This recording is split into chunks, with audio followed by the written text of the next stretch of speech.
I'll call the meeting of planning and zoning to order. Moment no Sue, so I'll be chairing for the moment. And roll call, we have Steve Hudchek. Here. Lauren Gauthier. Here. And Jim Cadmus. Here. So we'll be seating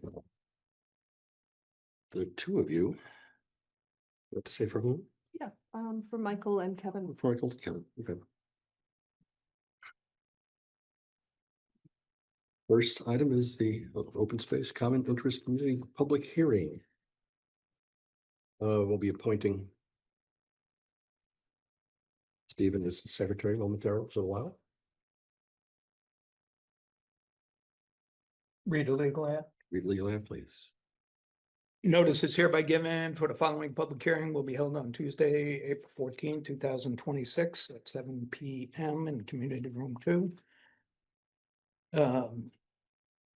Town Hall, Groton, Long Point Road, and virtually via Zoom platform to hear the following zoning regulation amendment or EGA 26-0002 text amendment to add sections 6.6 open space common interest community, amend section 2.1 definitions to add definition of common interest community and amend definition of dwelling 1 unit and dwelling 2 units, amend section 4.2-2.g, more than one principal building on a lot, section 4.2-3g, residential density calculations, amend section 6.4-4b,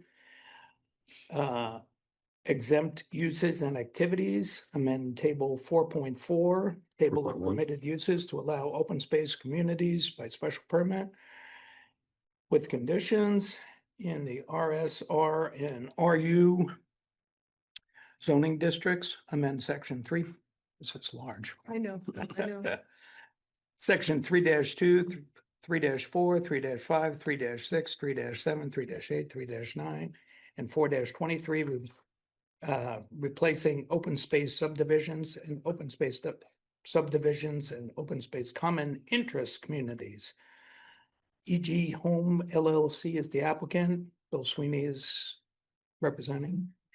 Zoom link will be provided on the town's website.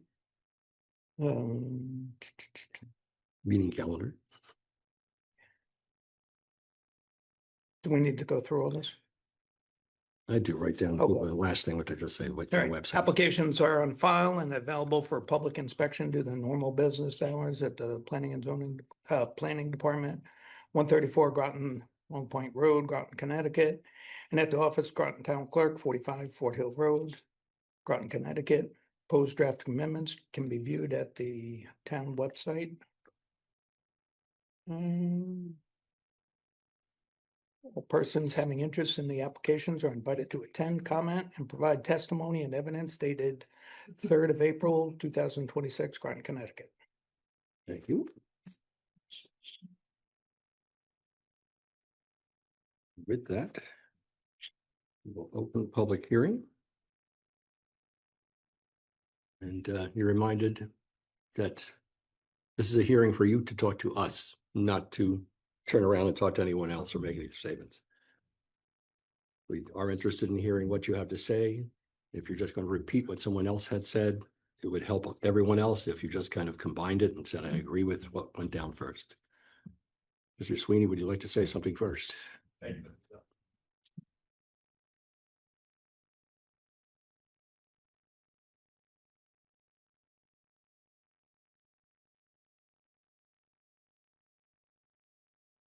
Good evening. Can you hear me okay? Great. For the record, my name is Bill Sweeney. I'm a land use attorney and a partner at the law firm of Tobin Carberry in New London, Connecticut. Thank you for the opportunity to appear before you tonight. I am appearing on behalf of E.G. Home LLC, which has submitted an application for a zoning text amendment to create a new open space common interest community provision within your zoning regulations that would encourage innovative residential developments governed by Connecticut's Common Interest Ownership Act rather than traditional subdivision lot development. Joining me tonight is Dwight Harris. Dwight is the Vice President of Pre-Construction and Architectural Design for E.G. Home. As you may recall, starting last fall, we appeared before you on several occasions in informal workshop capacities to share and refine my client's concept for creating what we believe is an exciting new zoning tool. This was truly a collaborative and iterative process. We adopted the suggestions and the recommendations of this commission, and especially those of your staff. And tonight we are happy to present a final version. I think we're on either the 11th or 12th version of the regulation.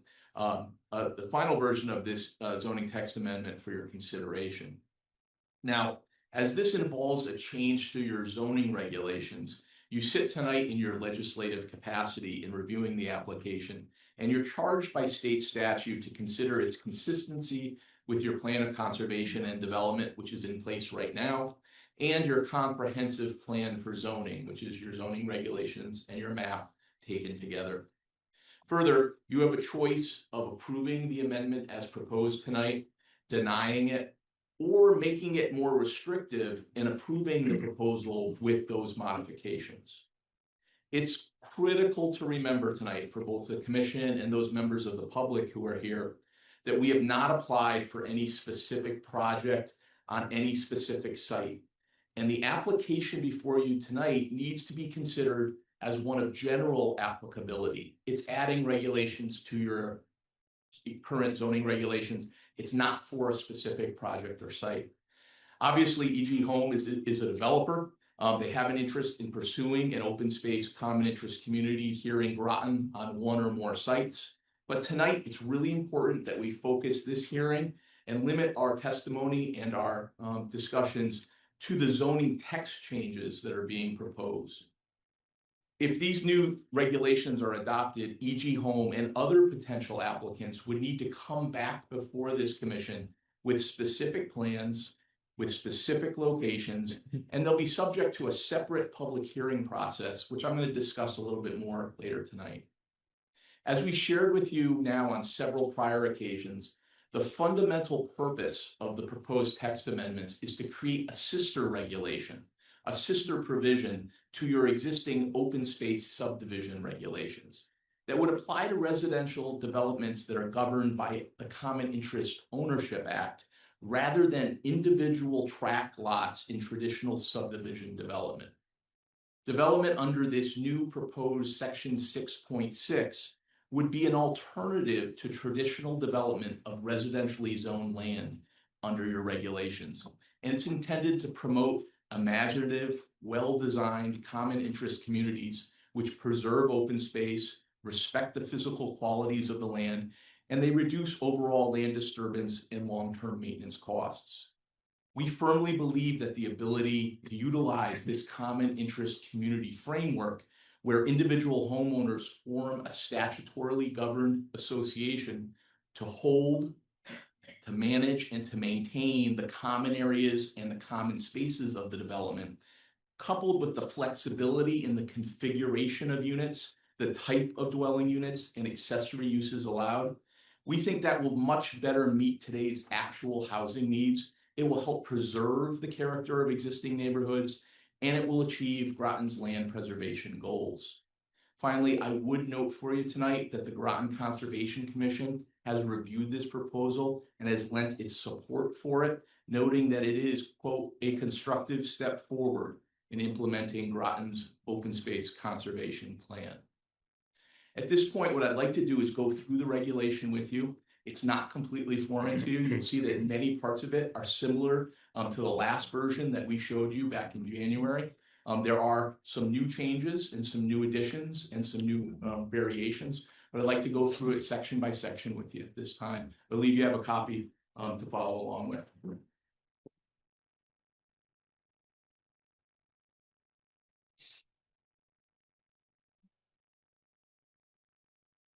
So again, we start with new section 6.6, which is entitled Open Space Common Interest Community. And again, this is literally a mirror image or a sister provision to the open space subdivision regulation that's already in the regulations under section 6.5. The purpose of this new regulation Again, it's optional and it's intended to promote imaginative, well-designed common interest communities. And this is important, as fully described in Chapter 828 of the Connecticut General Statutes. That's the section of our state statutes that define the Connecticut's Common Interest Ownership Act, and we'll get a little bit more into definitions later in my presentation. But it's a statutory vehicle. It is a statutory being, the common interest community.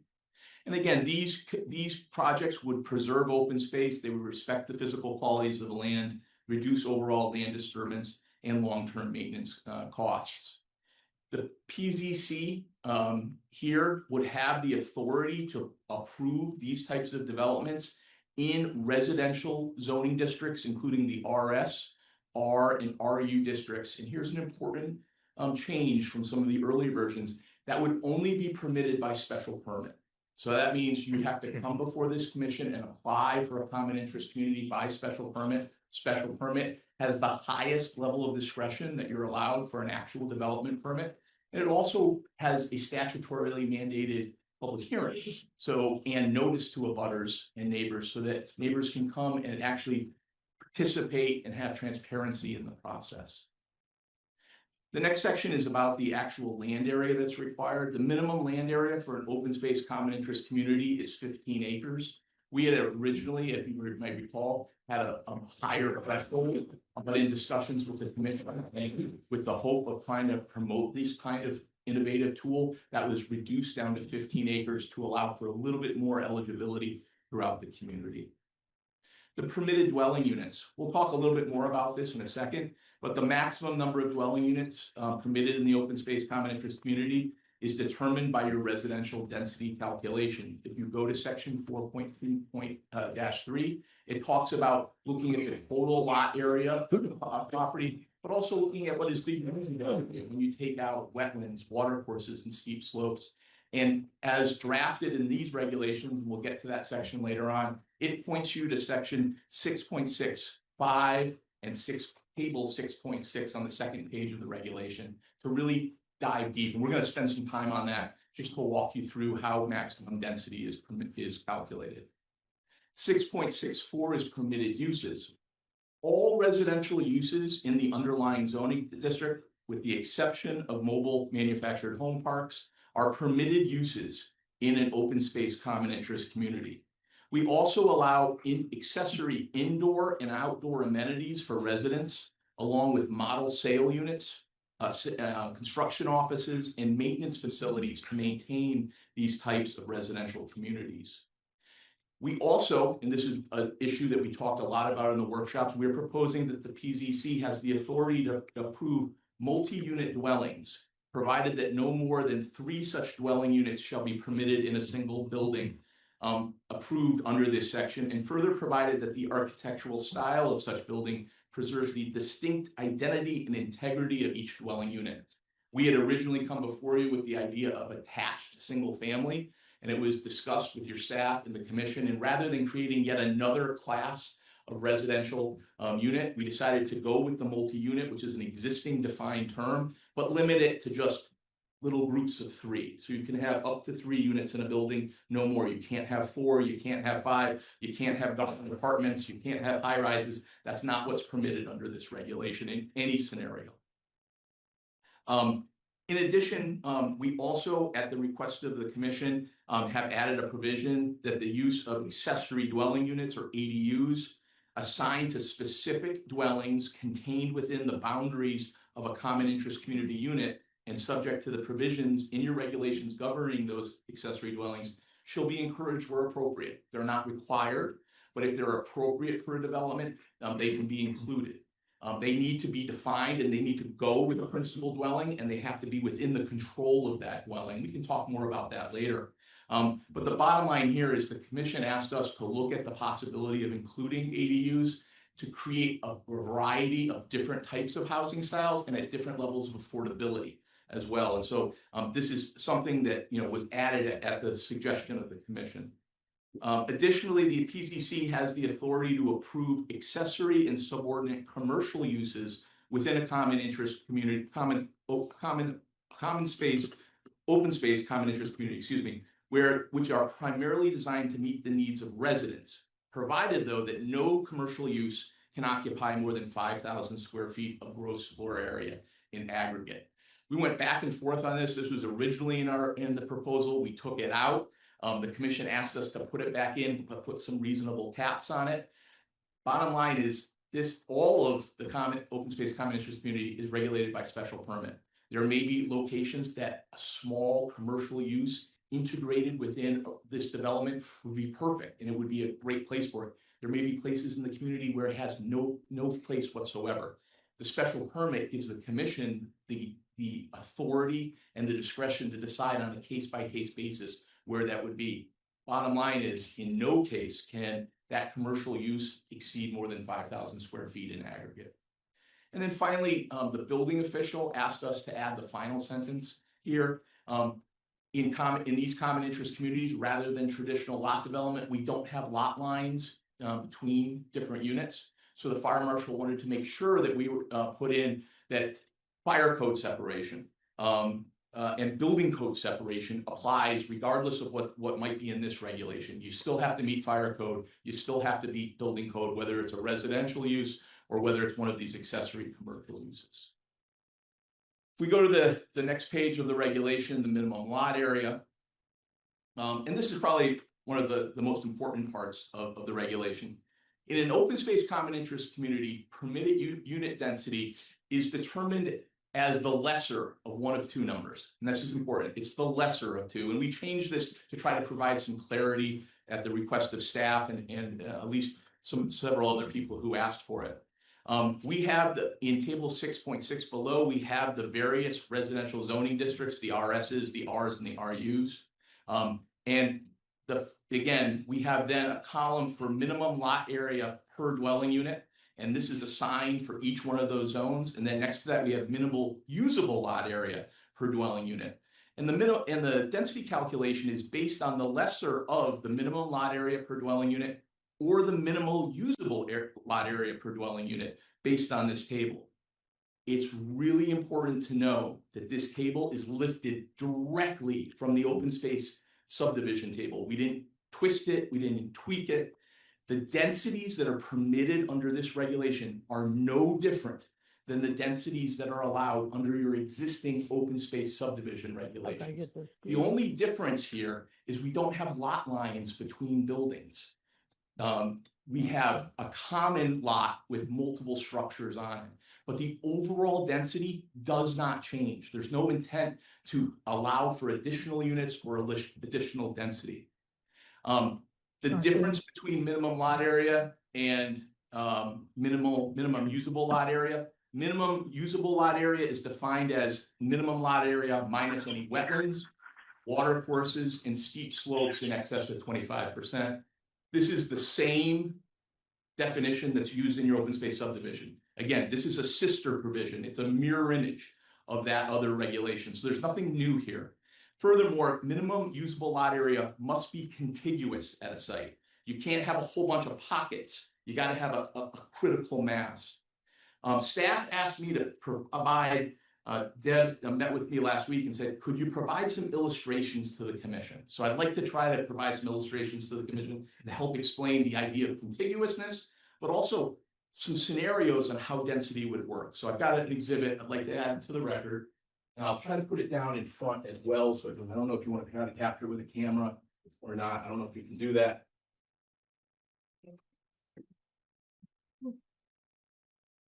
Thank you. Nope. You want to put one right? Yeah, sorry. Face the commission.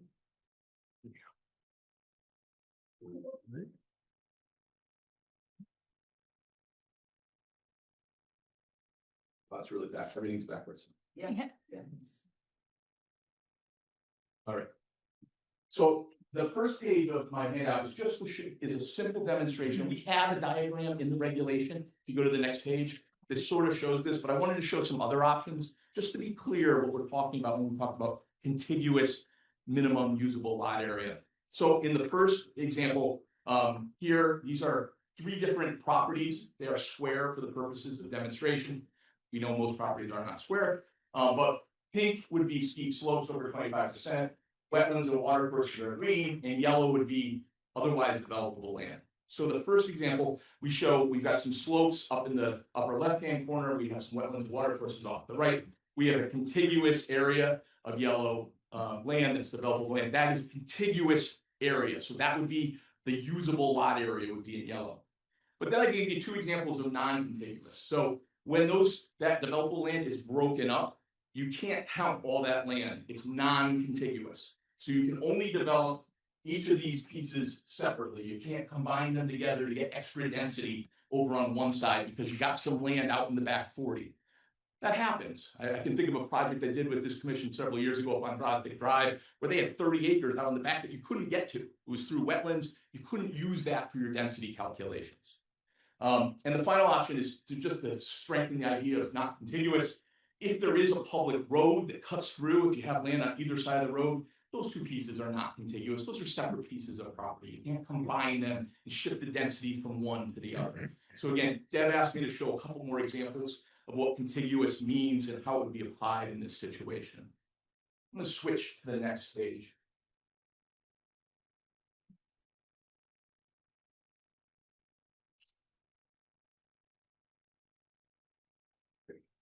So Deb also asked me to run a couple scenarios for you on how you would use table 6.6 to calculate density.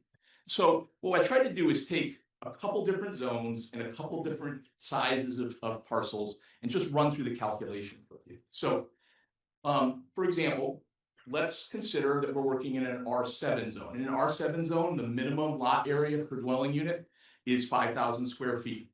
The minimum usable lot area per unit is 4,000 square feet. And again, these numbers come already from your regulations. They're lifted from your subdivision, open space subdivision regulations. Here, the square represents 15 acres, and the usable lot area, again in yellow, in the first example, is 10 acres. Based on minimum lot area, you could do 130 units on this property. But based on minimum usable lot area, you can only do 108, the lesser of the two controls. So 108 units is how many units you can be permitted on this property. Second example, same piece of property, but a different configuration. Now it's not 10 acres are usable, only 6 acres are usable. We've got some steep slopes, we have some more extensive wetlands. Again, based just on minimum lot area, you do 130 units, but because of the constraints, the minimum usable area, it drops down to 65. The lesser of the two is 65. You can only do 65 units here. Even a more constrained version. R7, again, same setup, 15 acres, but only a small corner of the property has developable land. The minimum, by the minimum lot area calculation, again, 130 units, but because there's so little land that is actually not impinged by those constraints, it's at 32. The lesser of the two is 32. You're limited to 32 units. I would point out that this is 32 units as the maximum number of units that you're allowed. It doesn't, for example, take into account that you still have to set aside open space, which we'll talk about in a little bit. It doesn't take into account that you got to set aside land for roads, driveways, internal connections, infrastructure, stormwater, so basins, areas to drain. It doesn't take into account buffers that may be required by the special permit regulations to adjacent land uses. But again, it provides sort of the base number, the maximum density under any circumstances. You turn the page again, I ran through a couple more scenarios. And what you're going to see as we go through these scenarios is the number of units is a function of the zone that the property sits in and the amount of constrained land that is involved. So here we're talking about, the next example, RS20. So here in the RS20, the minimum lot area for a dwelling unit is 10,000 square feet. Again, taken right from the open space subdivision requirements, but the minimum usable lot area is 5,000 square feet. In our first example, we have a lot. This is a 30-acre lot now. Our zoning has gotten a little bit bigger. You're going to start to see larger parcels. You got a 30-acre lot. Most of it's usable. 25 acres of it is usable. You could do, by minimum lot area, 130 units. Most of the land is not constrained it gives you 217 units under the minimum usable lot area. But again, it's the lesser of the two. So you're still capped at 130. Go to the next example, same piece of property, different constraint layout. So again, 30 acres, RU20, you've got 15 acres of usable lot area. You got a big wetland complex in the back. You see this all the time. You see land up front by the road and a big wetland out back. Again, the number of units based on minimum lot area is 130. The number of units based on minimum usable lot area, also 130. That's because it's about half the property that's been taken up. How many units? You take the lesser of the two, they're equal to 130 units you can do. Final example, RU20. Well, total lot area is 30, but only 5 acres are usable. Most of the property is wet. In this situation, you've got your minimum lot area calculation gives you 130 units, but the number of units based on minimum usable lot area is only 87, it's actually 43, that's a mistake. It's 43, the maximum number of units permitted is only 43. We'll go to the last example. We go to sort of the largest of the zones, the lowest density zones, which is your RU80.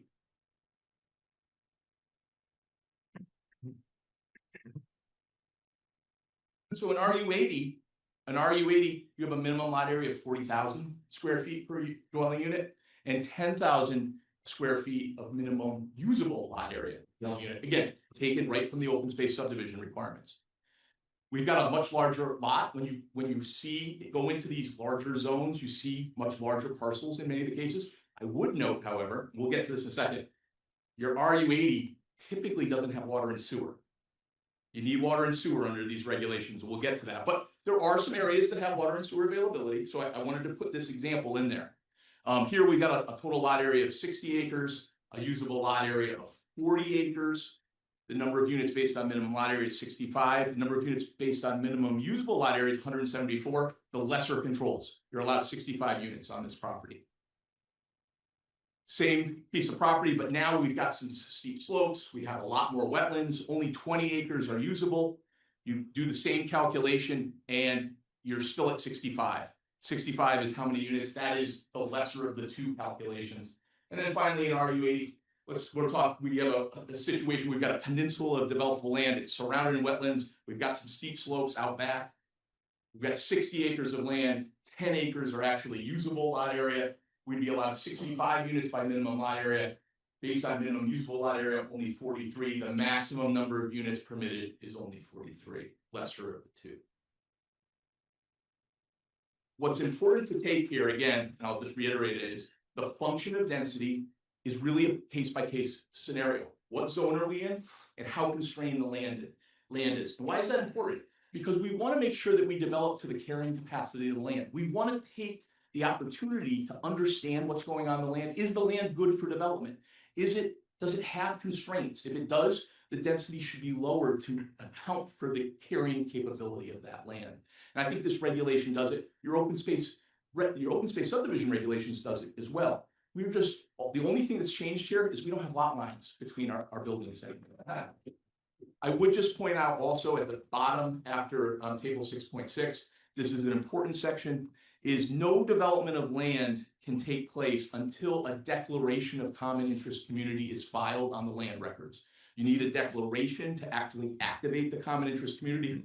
We're saying that it has to be recorded with or prior to the approved site plan for any project. And that's important so that you know that that governing document is in place. If we move to the next page of the regulations, we have a diagram of minimal usable lot area, very similar to what I provided to you in a couple of examples here today as well. 6.6-6 is dimensional and building requirements. This was fairly important in the open space subdivision because you had individual lots, but we don't have individual lots in a common interest community. We have a single lot where we have multiple homeowners that share the ownership of the common areas, the common spaces through an association. So our yards, lot frontage, and lot width apply to the underlying lot, not the individual house sites. So we have some very minimal requirements for this section in 6.6. I think probably the most important one is you didn't change the maximum building coverage, which is 30%. That's how much of the lot can be. No matter if you got 15 acres or 100 acres, 30% is your maximum building coverage. Under 6.67, we talk about common open space lands. Very important. I want to read it. I'm going to say it twice. There's no change in the amount of open space, common open space land that has to be set aside in a common open space community as opposed to an open space subdivision. Again, there's no difference. Under a common open space, on an open space subdivision, you need to put at least 20% of the area of an open space. In this application, in this proposal, it's at least 20% of the gross area has to be put aside. And it can be put aside into active recreations, things like playgrounds, sports courts, ball fields, but it can also be for passive recreation areas, such as community gardens, park spaces, or other usable areas of width or dimension, and conservation areas. Originally, we had it primarily focused on conservation. And in talking with your chairwoman and several members of the commission, it was suggested that in these communities, we should have a more expansive definition to include more active and developed spaces. We talked about the importance of having third-party meeting spots, community courtyards, town green type development. This regulation allows that. We are allowed to build those in, and not just in a block of land off in the back 40, but integrated throughout the development. And that's what's really exciting about this type of a project. No common open space within a community can be located within 10 feet of any dwelling unit. And any application that comes before you has to include a disposition plan that explains how the common open space will be held, whether there are easement rights through it, and who maintains it. And that's all subject to your review and approval.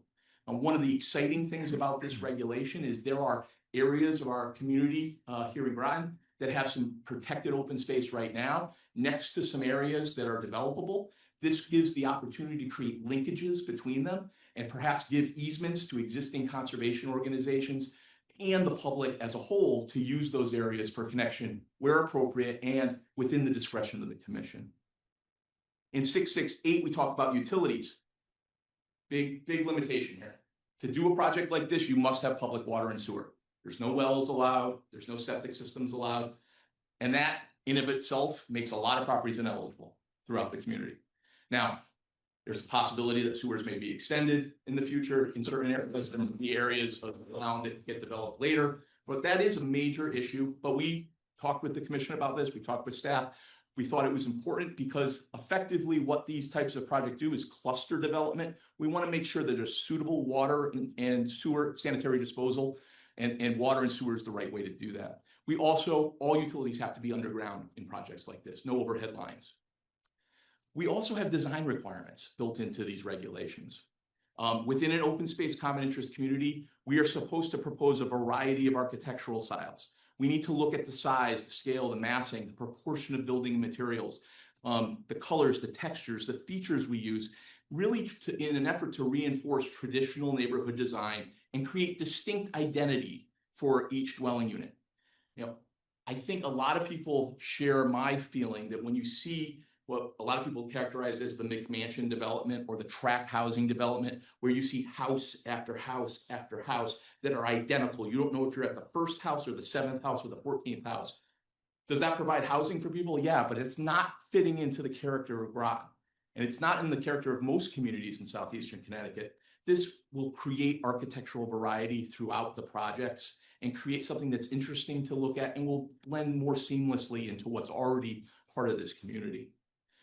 We have a requirement for foundation plantings around every new dwelling unit. This is no different than what is in the open space subdivision requirements, but we do have an encouragement to use native species. Shade trees have to be provided along all streets and parking areas, and this is not just for public roads, but for private roads and driveways inside the development as well. We also have requirements for shade trees along the perimeter of the property where other trees have to be removed for the project. And again, we have a native species encouragement as well. Driveways leading from a town road or state highway have to meet your minimum driveway standards. But inside the development, we add some flexibility. We add the flexibility to come before you to propose either paved or other surfaces, crushed stone or other material compacted to a certain depth, to provide some flexibility in design. There are areas where paved surfaces for internal driveways are totally appropriate. There may be more rural areas where you could get away with something less than a paved surface. But again, it's subject to special permit and ultimately the commission's discretion. We also encourage the use of alleyways and alternative access points where appropriate. We talked a lot about using alleyways behind homes so that you can provide alternative ways of access where you can really sort of hide the vehicle or the automobile uses within these types of developments. We also have internal sidewalks requirement, or again, flexibility is the key here, allowing for alternative types of pedestrian connections between dwelling units. It might not be in some places the best thing to put a sidewalk. Maybe we can put a walking trail or a multi-use path connecting different parts of the project. So we want to have that flexibility to sort of dream and to provide a vision for the commission. And ultimately the commission has the discretion to say yes or no. In terms of parking needs to be provided based on the individual unit, whether it's a 1-family, a 2-family, or a triplex, as required by your parking regulations. Here's a big thing. We talked about at some length. We went back and forth. Every unit that is provided in one of these communities must have the infrastructure necessary to accommodate a level 2 EV charging station. That's a requirement of these regulations. I know there was some talk back and forth on it. My client wants to take a leading role in it. The EV efforts is something very important to EG. It's something that they do on all of their units. And they think it's a standard that we can set here and we want to set. It's not something that is required in subdivisions. It's not even something you can require in a subdivision. But here we're putting in the regulation because we think it should be here. And it's sort of the idea of creating a more modern and environmentally friendly development. We also encourage rear and side loaded garages where appropriate. Garages should not be set in front of the porch or the front facade of a dwelling unit. We don't want garage-driven development. We want garages to be set back. They should be really accessory. I think that's very important from an architectural standpoint. We've obviously got to get drainage plans that ensure proper drainage between lots. So that's from the common interest community to neighbors, but also between structures within the community as well. And we want to try to avoid private drainage easements where possible. And then grading plans, we should try to minimize elevation changes on the site and minimize the need for retaining walls where we can. Section 669H, this is designed for visitability. This is taken directly from your open space subdivision regulations. We want to make sure that we have accessibility in our units. So interior doorways need to be a minimum of 32 inches wide unobstructed. We want to make sure that we have accessible means of egress to allow people that are maybe bound in a wheelchair to have access to these homes. And we want to make sure that a full or half bathroom on every first floor is compliant with the provisions of the ADA. Signage would be governed by your residential sign requirements. We're not asking for any special signage, just what's allowed in the underlying residential zone.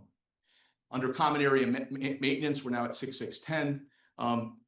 It is imperative and required that there is a mechanism that ensures the continued care and maintenance of all common areas and spaces and amenities.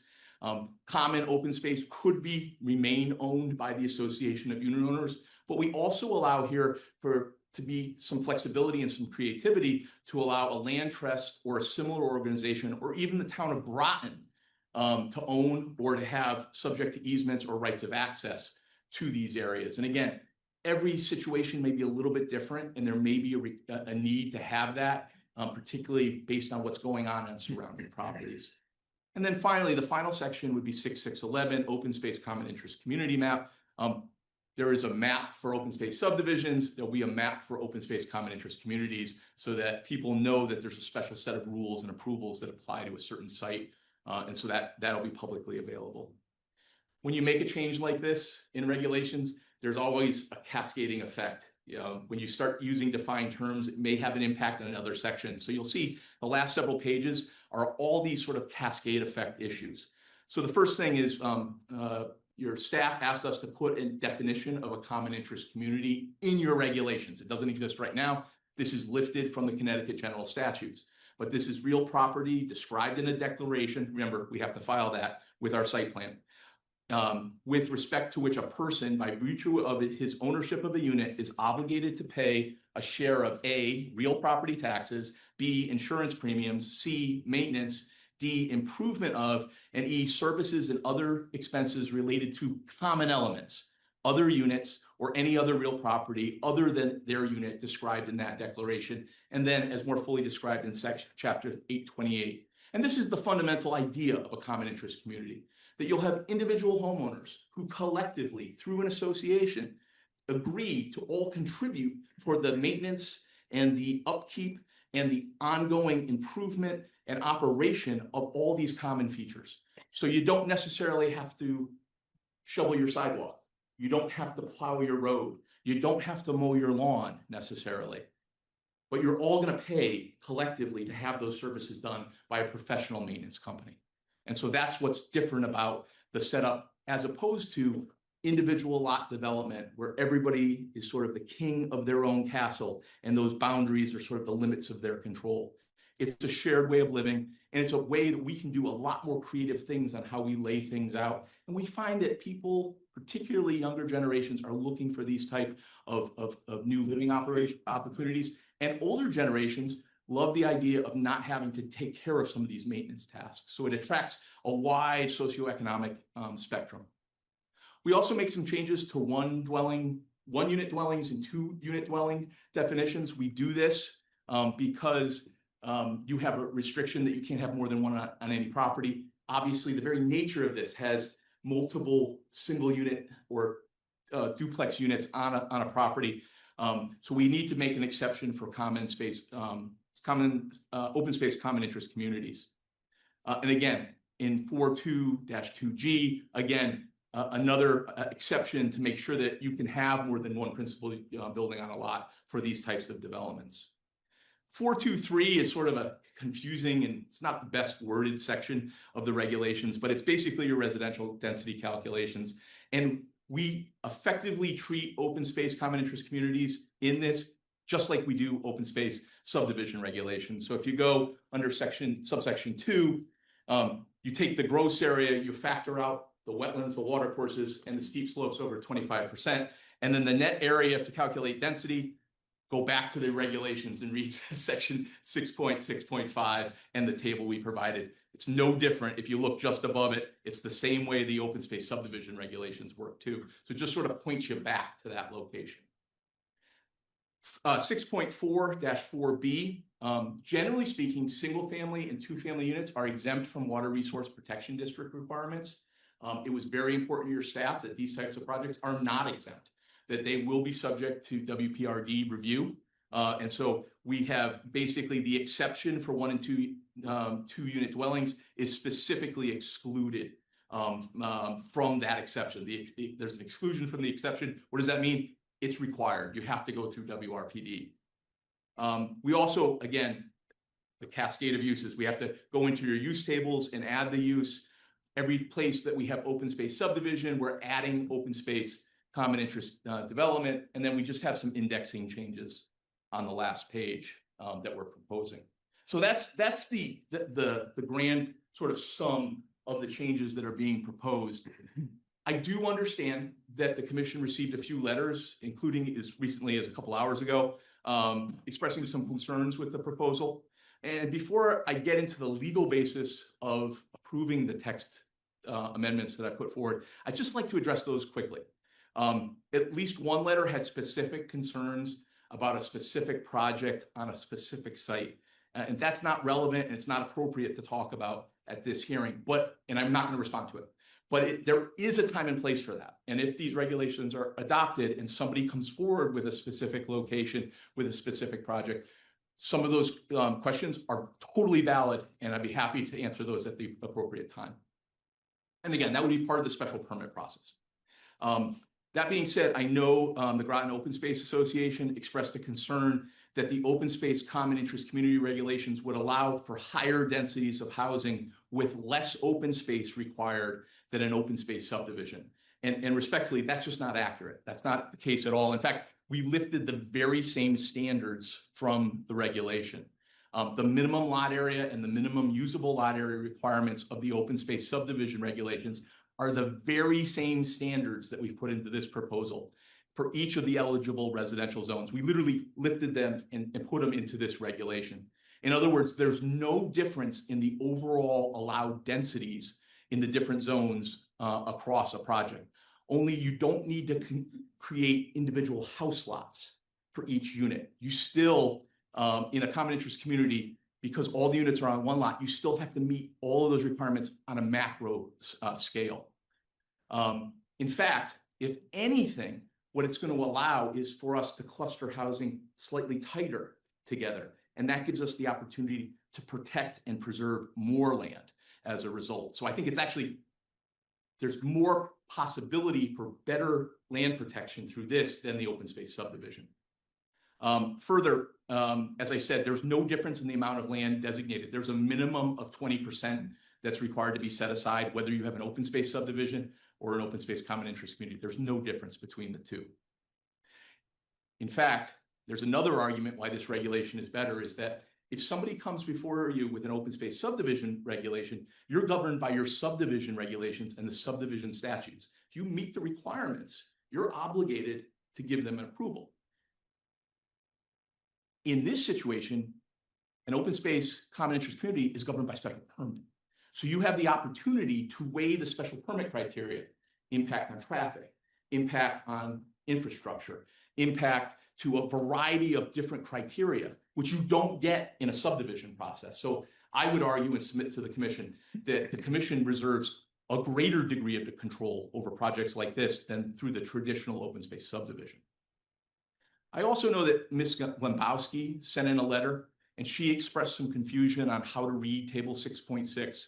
And we actually made the changes that we did at the request of staff to make clear that it's the lesser of the two calculations. So we appreciated that comment, and we did react to it in a positive manner.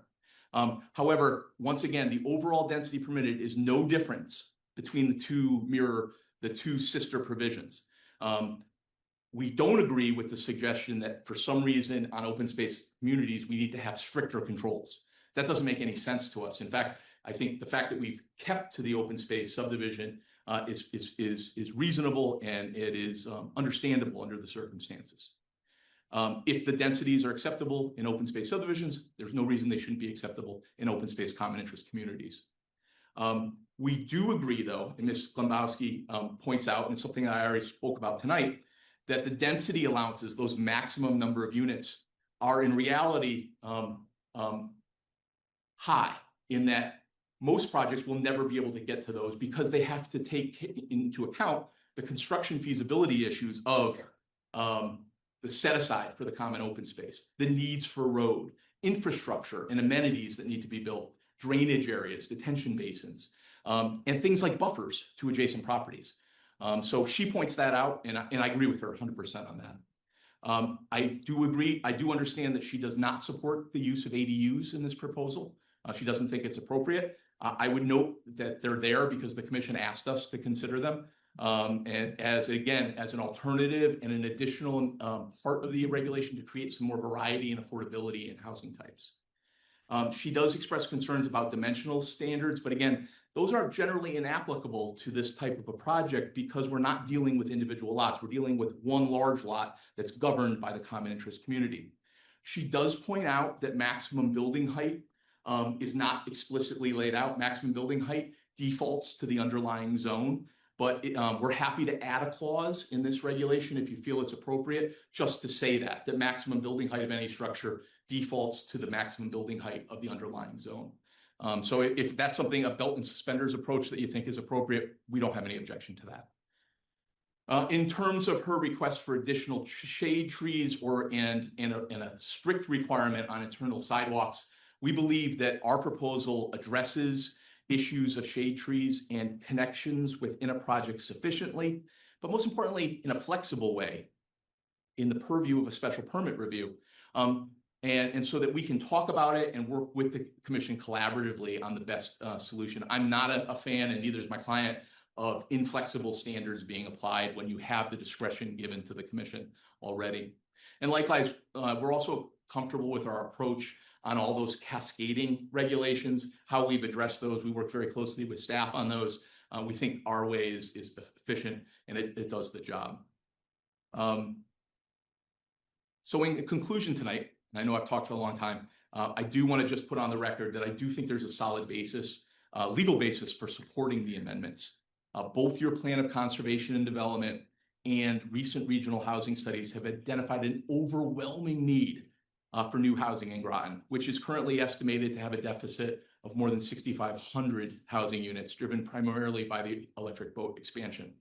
In particular, this community has a pressing need for additional workforce housing. As many of you have probably read in the paper over the last few weeks, EB's recent announcement regarding hiring over the next 2 years, that situation has only become that much more dire. It's important, I believe, for us to acknowledge and accept that these people that are coming to work at EB, they are coming into this community one way or another. Groton, from our perspective, needs as much new housing as possible. The only question is whether Groton will do something to help meet the demand, or will it allow its existing housing stock to be overwhelmed by unmet demand? What will that do? Simple supply and demand economics. Unmet demand will result in significantly higher housing costs for everyone in this community. Your existing open space subdivision regulations are well positioned to attract new housing opportunities, and they are well positioned to protect open space. But in all reality, I would submit to you that they lack any real flexibility, and they force developers like EG, into adopting traditional tract style housing layouts on individual lots, sort of carved up.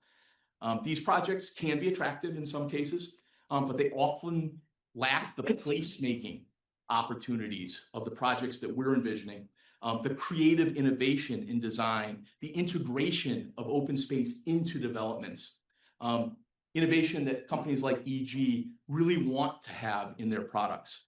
The proposed open space common interest community regulations would allow us much more flexibility in design and layout. They would encourage professional management of common open space and its integration throughout a development. And they're going to promote traditional neighborhood development unhampered by individual subdivision lot criteria and restrictions. There are specific recommendations in your POCD that I just want to point out. I know I submitted a letter going through those, but recommendation 2.4 encourages you to update your regulations to conserve natural resources. And this provision will certainly help you do that. Recommendation 2.9 directs you to revise the zoning and subdivision regulations to increase open space and recreation, which is quite frankly integral to this proposal. Recommendation 2.2-25 promotes aligning and adjusting zoning in neighborhoods to reinforce established development patterns, complement existing structures, enhance neighborhood character, not necessarily tract subdivision development. Recommendation 3.11 supports modifying the regulations to allow new housing product types in appropriate locations that will meet the needs of Groton's changing household profile. Special permit review lets you do that on a case-by-case basis. Recommendation 3.12 suggests you revising regulations to provide more flexibility in the creation of new housing units. Certainly what we're asking for tonight. But most importantly, though, our proposal directly hits on a recommendation of your POCD, and that's recommendation 3-15, which specifically directs the commission to revise the open space subdivision regulations to provide more flexibility, more development types, and lot configurations that ultimately protect sensitive land. And that's what we're here for tonight. As I said before, this is a sister regulation to the open space subdivision regulations. We're not throwing that out with the bathwater, so to speak. It's designed to be more flexible, to provide more variety and diversity in housing and in configurations that are going to protect land in the process. There's a bunch of other references in the POCD. I could go through them all, but just very briefly in categories.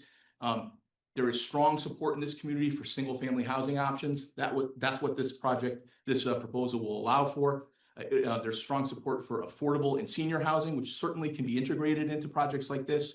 There's support for expanding housing opportunities and design choices to meet a variety of household types and needs, certainly what we're trying to do, and promoting affordability while simultaneously expanding housing opportunities for every socioeconomic group in the community.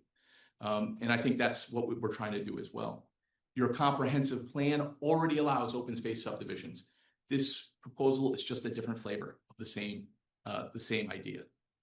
So tonight, I would ask for your support of this innovative zoning tool. I think that will also protect natural resources, preserve open space, and better preserve community character. From my client's perspective, these zoning text amendments are the most effective approach. And most importantly, it preserves the commission's discretion and authority to review proposals on a case-by-case basis, to take testimony from neighbors in the community when a specific project on a specific site comes forward, and determine whether it's the right thing for Groton or not. So I want to thank you for your time. I know I talked a long time, but I would reserve a right of rebuttal. Thank you, Mr. Chairman. You have any comment from staff? I also want to note that at 7:20, Sue Sutherland did join us by phone, and before I get started, I'm going to attempt to promote her. Apparently we can't do that on a phone call, so I will just allow her to talk. Hold on, let me just do this. There we go. Okay. Okay, Did that, so, did okay, that we work? can, yep, we can hear you. Okay, sorry about that. There's a problem with France tonight getting through. Okay. So I will have some comments, and thanks to Hal for leading this tonight. And I think, as whatever time is appropriate, I do have a number of questions. I appreciate Bill Sweeney's lengthy and detailed presentation. And also, I think his comments on a lot of things, Diane Glomboski's, et cetera. I mean, her fine comments. So anyway, there's much more, I think, to discuss about that, but I'll turn it back to Hal with the other understanding that I would like to comment once in a while. Thank you. Sure. Okay. Now back to you. All right, thank you. So as Mr. Sweeney noted, this application proposes a new housing type for Groton. To summarize, if adopted, the text will allow communities of 1, 2, and up to 3 unit dwellings on a single lot. This amendment was workshopped with this commission in October 2025 and again in January. So if adopted, it will apply to all properties in the R, RU, and RS zone, provided they meet the requirements laid out in the text. Special permit and site plan approval are required. Small commercial uses and accessory dwelling units may be allowed if the commission determines that's appropriate. Internal roads will not be built to town standards, nor will they become town-owned once they're completed. Projects proposed using this amendment will still be subject to other relevant land use applications and approvals. So if, for example, someone proposes one of these developments in the historic district, it still requires historic district approval. If a property has wetlands or upland review area on it, it is still subject to inland wetland permitting, and that must be done before it comes to you for review and decision. And as noted, the standards of the Water Resource Protection District will also apply to the drainage here if it is located in that overlay district. Several changes were made to the text since the original application, and these include specifying the location of accessory dwelling units, referencing building and fire codes with regards to commercial uses, clarification as to how to calculate maximum density, and the requirement for underground utility lines. The application was referred to the DEEP, Ledge Light Health District, the Council of Governments, adjacent municipalities, and commissions. It was also posted on the OPDS page under pending land use applications once it was received. And it's been there for probably 6 weeks. So in your packet, you'll see the letter from the Council of Governments. They found no negative intermunicipal impact.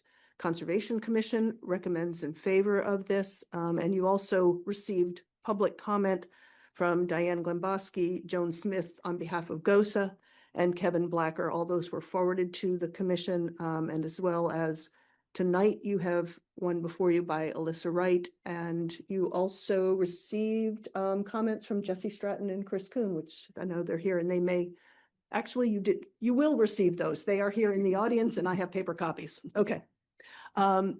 Just administrative stuff, the hearing has to close by May 9 without any kind of extension. If the hearing closes and if you choose to adopt this regulation tonight, we recommend a June 1, 2026 effective date. If things continue to, if the hearing continues to other dates, we'll have a different recommendation for effective dates. But there's no, we quick do the math, there's no harm in not closing the hearing. This meeting's moving. Not at all. If you feel you have enough information, you certainly can do that. Sure. We want to start with Public. public first? Yes. So it's time for you to come up and speak. Whoever wants to speak, we don't have a list right now, so you'll be coming up to speak. Give us you have to speak at the podium into the microphone. You have to give us your name and address.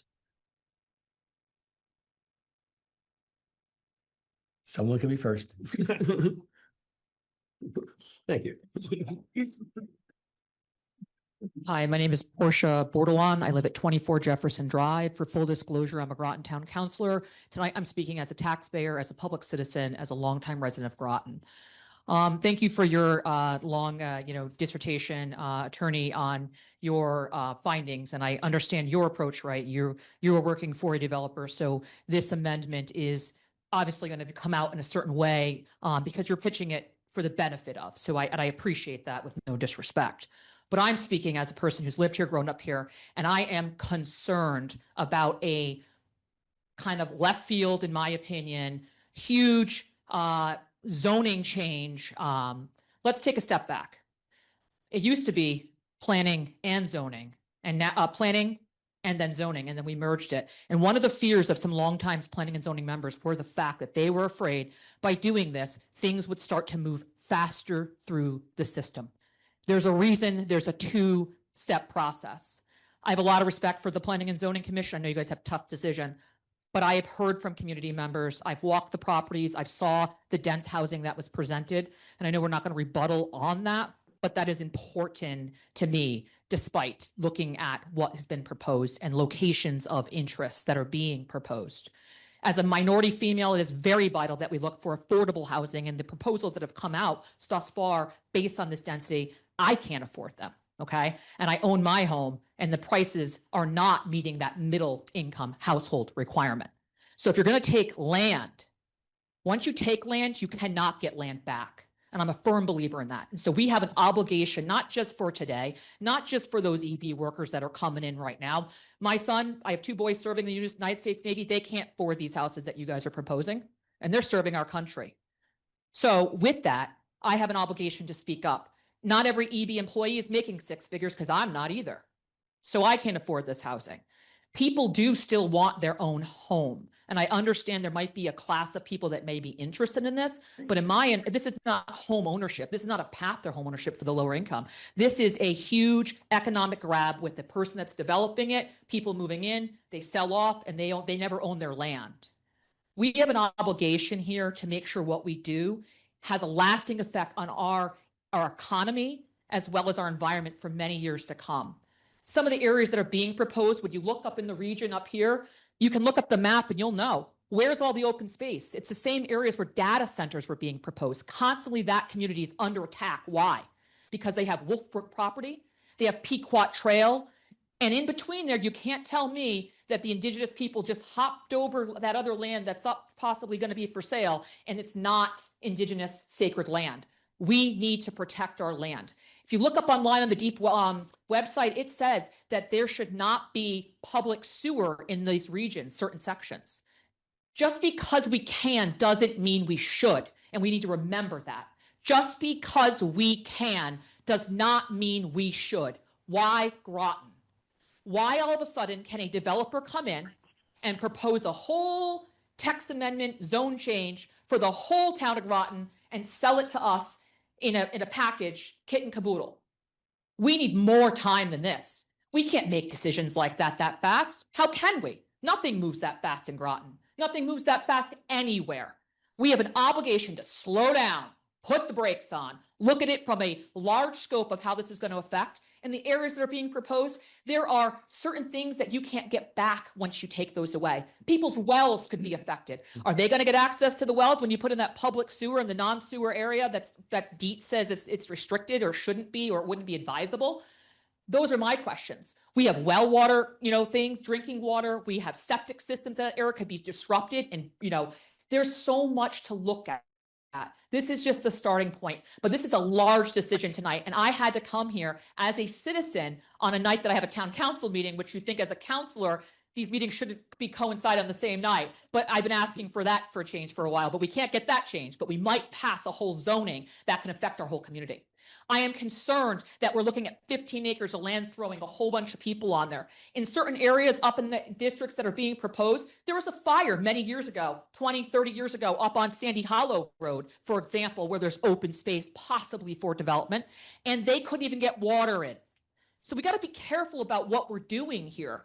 Just because we can doesn't mean we should. There are areas that this will cripple. Response time, some of those roads are the highway ramps aren't ready for this. They're already getting environmental impact from the highway coming in, and adding all of this, you're just going to bottleneck it. Remember, as we talk about EB, don't forget the 80s and 90s. Don't forget, EB was overwhelmingly employing people, and what did they do? Laid them off, and they all left. Right now, we're in a big boom. We don't know how long that's going to last. Should we be building on the backs of Groton for what we don't know what EB is going to do and when they decide to pull out? If I hear one more time that Grotons and EBs and hire another 2,500, 8,000, they don't all have to live in Groton, nor do they want to. We need to do what's right for the taxpayers, for the environment, the future to come, and the animals that are here in that area, in certain areas. We need passable communities. When you put this high dense to 2 to 3 stories, animals can't navigate through that. You just took their land. You're polluting the water. Can we even handle it in certain sections? There's so much to look at, and I haven't even had time to fully dig in it. So I encourage this zoning commission tonight. Do not act. Do not make any decision. Do your homework, just like you guys did an amazing job with short-term rentals and many other things you guys do. You have an obligation. Our community is counting on you. And now as a condensed planning and zoning, you must slow it down. Thank you.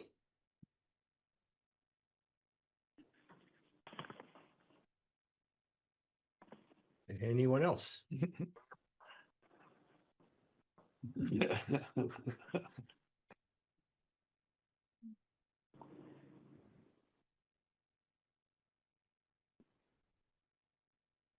My name's Chris Lopes and I live at 523 Sandy Hollow Road in Mystic.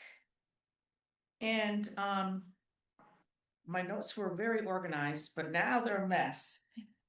Partly because there was a map that was provided on the original proposal. So that map threw me for a loop because it had all these properties on there and it really wasn't designed to do that. It was just an example, I believe, on the properties that can be affected.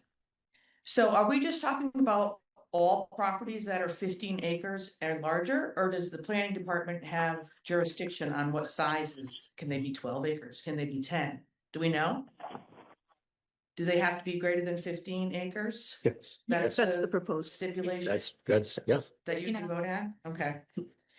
So, with that, so I'm not familiar with a lot of the zoning here, but is RU and RS, are those only the 20s?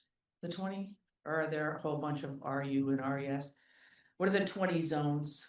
There's a number of There's a different number of them? required minimum lot areas. Because I'm not really that fond of having the multifamily housing with three units per house. I think that 2 is enough. Right now, I think there are some, like on just say No End Road, where there are some 2-family, but I don't think 3-family housing really fits that area, or any say rural zone. Maybe for commercial or industrial or whatever other zones you have business, they might be more beneficial, but I don't really believe in a rural community that 3-family makes that rural anymore. Since they will be owning their own land and have association fees and everything, that they should be responsible for all of the drainage that comes off of that property. So if they have to build a pond in the back, the water shouldn't be draining off of their property. If they have 5,000 square feet of commercial space, that no other commercial business that is not owned by that association should not be allowed to go in there. Like, you shouldn't be allowed to have a Starbucks or a McDonald's in there that's gonna start, playing with your waste and grease traps and stuff like that. Now, are all the 20 zones, do they have to have sewer and water? Those developments? Yeah. They all have to have, and they're gonna For be owned this. by the public, like the public, not a public utility. They're not gonna be a private utility. Like, the association's not gonna own their own utility within them. So, no, so it will be a municipal utility, although once it goes on to private property, it will be the responsibility Okay. of that community. So there will be no private wells, no private septic, or one big, huge septic system for the whole area. Okay. I think that I have some little things too, but I get a little petty. But if you're abutting another property that's not the association, I think that the buffer needs to be larger, like a 30-foot buffer instead of a 10-foot buffer. To just protect the interests of the people that are in that area. And I just feel it's a little bit like spot zoning, and I thought spot zoning was kind of illegal, but that's just my feeling on that. And that's all I have. Thank you.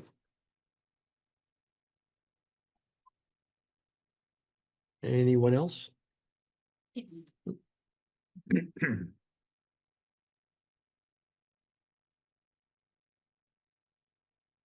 Good evening. I'm Frank Baravecchia. I live at 553 Sandy Hollow Road in Mystic, Connecticut. It was the most interesting presentation by Mr. Sweeney. He covered a lot of ground in a lot of minutes on the presentation. I'm kind of maybe kind of confused in that, with no lot lines and no real ownership of the property, but you can buy the building.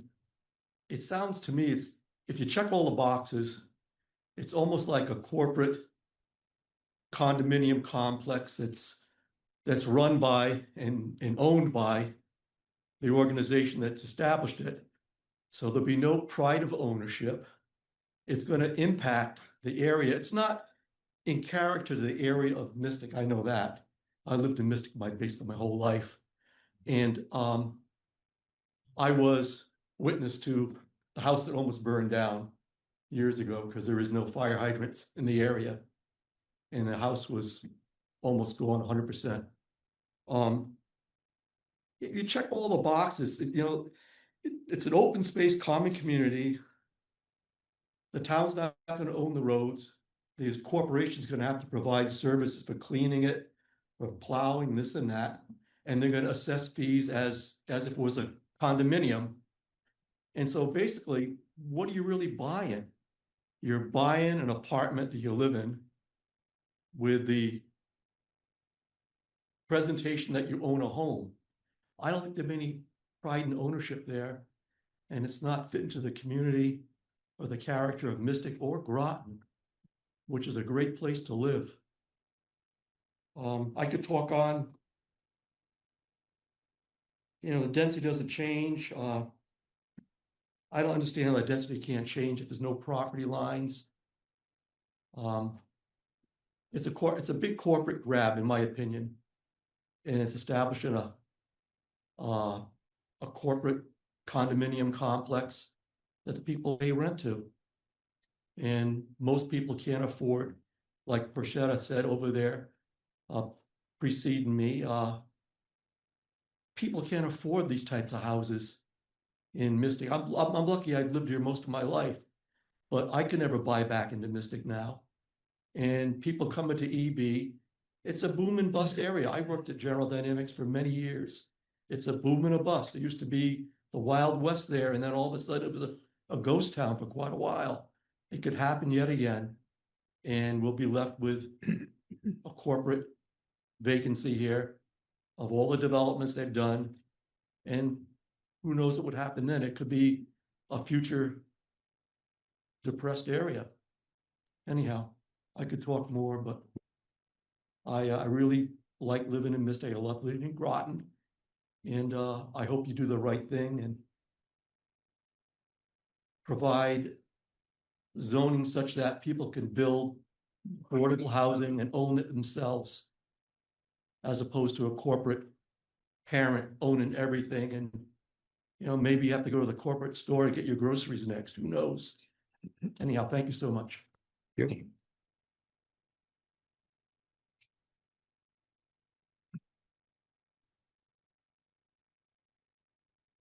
evening.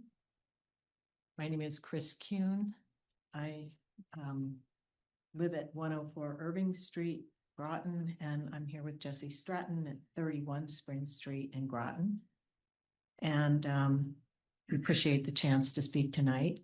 The concept of open space common interest communities holds an intuitive appeal, imaginative, well-designed common interest residential developments that preserve open space, respect the physical qualities of the land, and reduce overall land disturbance and long-term maintenance costs.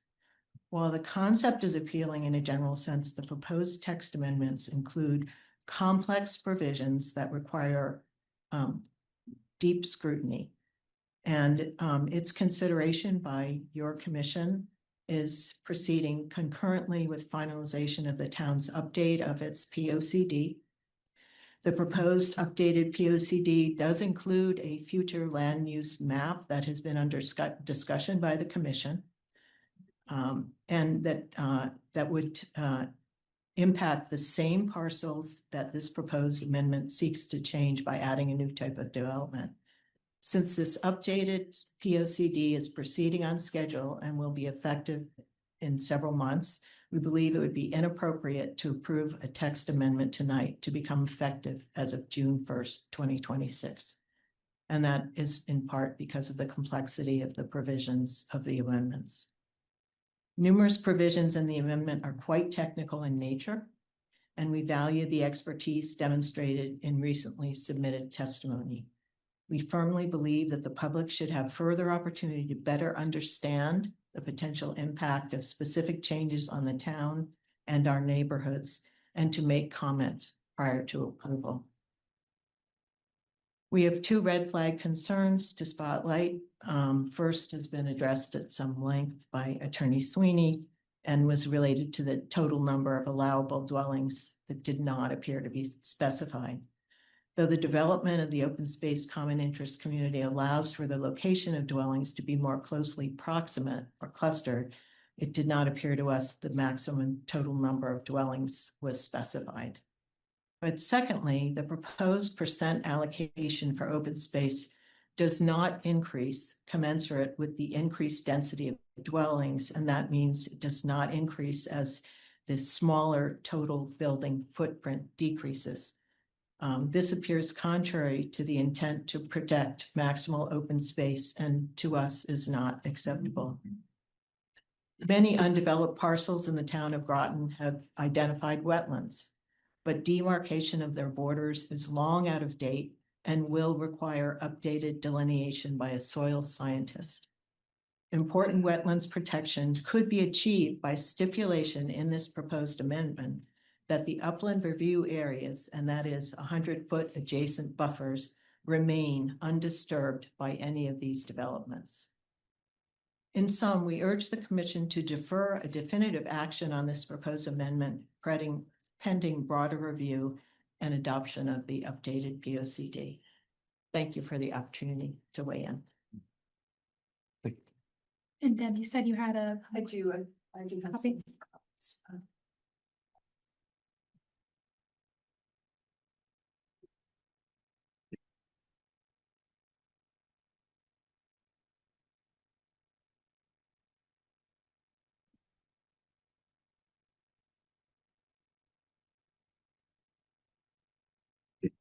Good evening, Planning and Zoning Commission. Andre Baumgartner here, 162 Daniel Brown Drive in Mystic. Also state representative for the 41st District, but speaking in a personal capacity this evening. I appreciate the intent behind Regulation 26-0002 to expand housing opportunities while promoting open space preservation. This is an important conversation given Groton's housing needs and continued growth pressures. My concern is how this framework would function when applied broadly across the town without clear geographic and resource-based guardrails.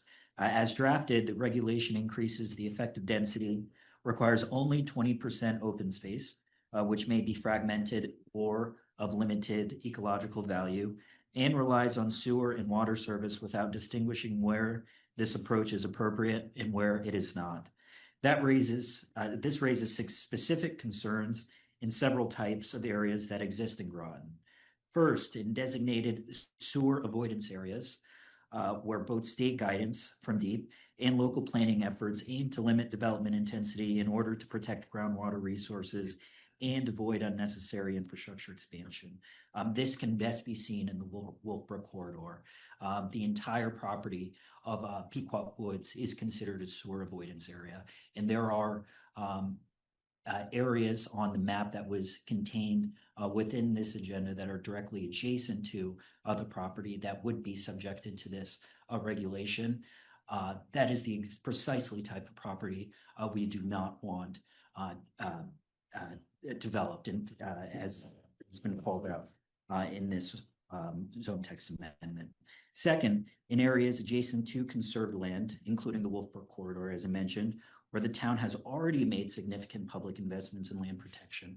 When I served on the Groton Town Council, along with Councilor Bordelon, we purchased in what is, I believe in my lifetime, the largest municipal land acquisition in our town's history, over 160 acres, the Wolfbrook property. And that is a property that we should all be very proud of, right? That once upon a time was subjected to land development proposals just like we've seen today. And thank goodness for the foresight of the individuals who came before this Planning and Zoning Commission and made it clear the importance of protecting land, because once it's lost, we can never get it back. So including the Wolfbrook corridor, where the town has already made significant public investments in land protection. Increased density without required buffers or contiguous preservation risks runoff, habitat fragmentation, and degradation of those investments. Third, an active agricultural land, including properties enrolled under PA 490 and currently used for grazing and other productive purposes. These lands are intended to remain in agricultural use, and this type of framework could unintentionally incentivize their conversion by increasing underlying development potential. I can't recall how many areas in town you can actually get the sights of seeing cows graze on pasture. It is a scene like no other, and that, in my opinion, we should be continuing to protect those types of land uses. Without clear limitations, this regulation could direct higher density development into the exact areas where our policies have consistently sought to limit intensity or preserve land in its current use, undermining groundwater protection, conservation efforts, and working landscapes. I would encourage the Commission to consider limiting this tool to areas with existing and appropriate sewer capacity, strengthening open space requirements to ensure contiguous and meaningful preservation, establishing buffer requirements where development abuts protected land, and evaluating how this framework should apply to PA 490 properties and active agricultural land. With these guardrails in place, this could be an effective tool in appropriate locations. However, as currently drafted, I do not believe this proposal is ready for adoption. Thank you for your consideration. Thank you. Thank you.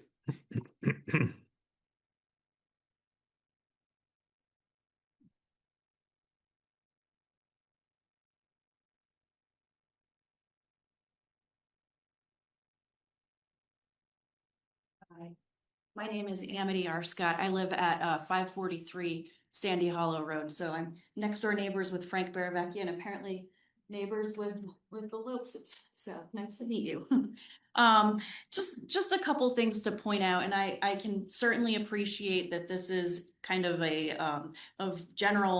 this amendment is of general application for the entire town, but I just want to show a depiction of what this really could potentially look like, and if that Chairman, camera will work. have to be added as an exhibit if you're showing it. Sure, certainly.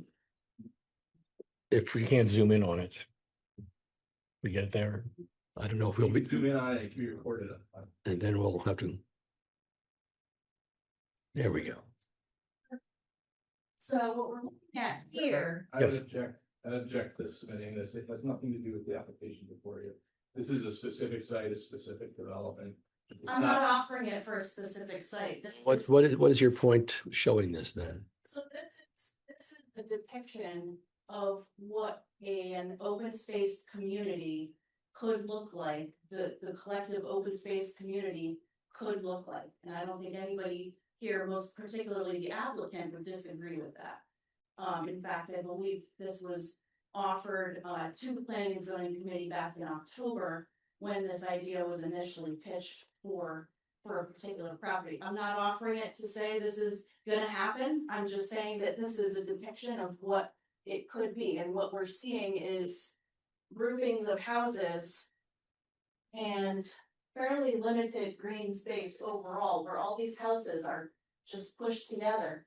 And if you compare that to what I'll show you next, which is a photo of that current space. Thank you, Portia. Oh, it moves. That camera go? I gotta just keep moving it around. Here we go. Okay. Up and down, Turn it backwards. this way. How's that? Mr. Chairman, I would renew my objection to this. You had for this evidence. I just want to note it for the record if you're going to allow. All right. To me, it seems general enough. I want it noted for the Yeah. record, my objection. And so this is a photograph of the same area where a site plan such as that could potentially go. It is currently quite rural with cows and trees and quite undeveloped in the town of Groton. I will have to ask you, how would this differ if it were current zoning? Because the current zoning also allows what you showed us. Certainly, and it goes back to that former picture that I showed you with So the clustering of housing under- and private roads. Under current zoning, we could do the same thing, right? I don't believe so. I'm sorry. I'm sorry. That's okay. I just, but to Attorney Sweeney's point, you're showing us a very specific solution that would be horrible. And Sorry. you're showing us a very specific solution that you're saying would be terrible and comparing it to undeveloped land. So you need to be able to put that together for us, please. Certainly. So the initial picture was designed by the applicant. And that was offered to your honors back in October. And the site where that was purported to be designed, where it would be built, is the same location that I showed you in the second picture. That's my backyard. Okay. So point being, I am very, very much in favor of reasonable development. I very much appreciate the need for housing in the area. I'm an attorney myself. I represented the class members of Branford Manor. So I understand the need for suitable housing in this area. However, my concern is that this could result in very developed commercial use in a very rural area. And that's what I have to offer. That's my concern. Thank you. Thank you.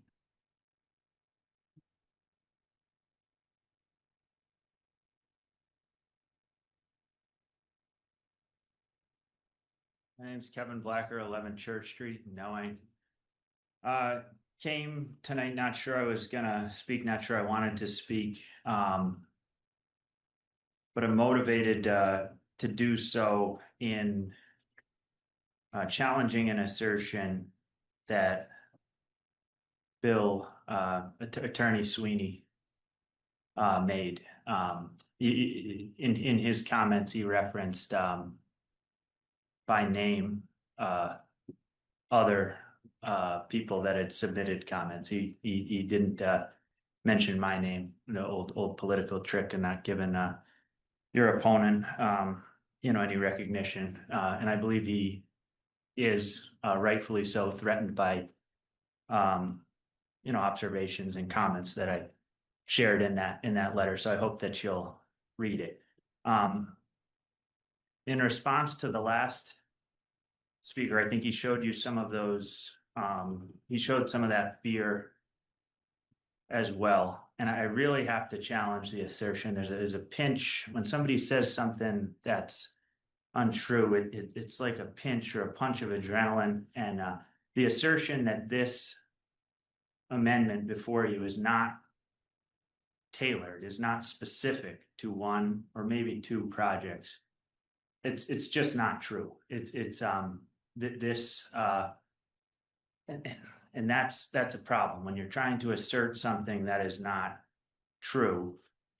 I think you're running into a problem. E.G. Holmes is paying for this because they have it in mind. Bill Sweeney is an excellent attorney. He's very creative at making tools. But he's built tools for specific projects before. He did it at Stone Acres over in Stonington very effectively. So I just wanted to share that. I get another punch, like another hit of adrenaline when I hear things that are like problems. You practice seeing problems and you kind of learn to recognize them. Somebody says something and I'm not sure the name of the member of staff, but she mentioned something that really stood out to me, which is that these roads won't be, or some of the roads in a type of development won't be built to town standards and won't be maintained by the town currently. And in looking out for the best interest of the town and in considering the comments of previous speaker of, boom and bust times and thinking of infrastructure aging and the passage of time, considering it's always good to consider, the risk and what it would look like if something happened and the town had to take on the maintenance, which I think is possible.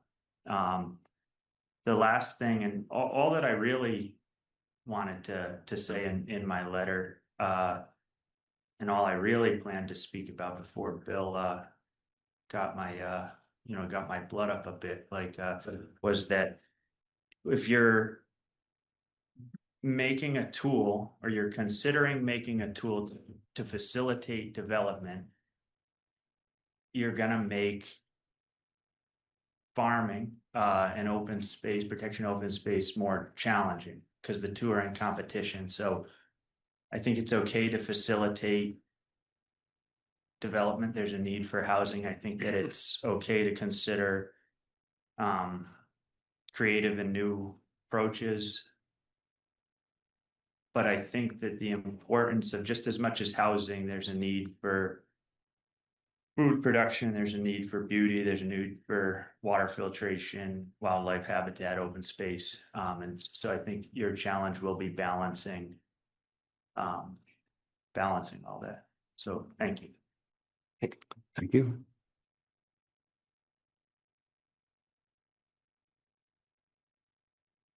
May I read two statements, one by a resident who could not be here tonight and one of my own? Sure. Speaking on behalf of another resident.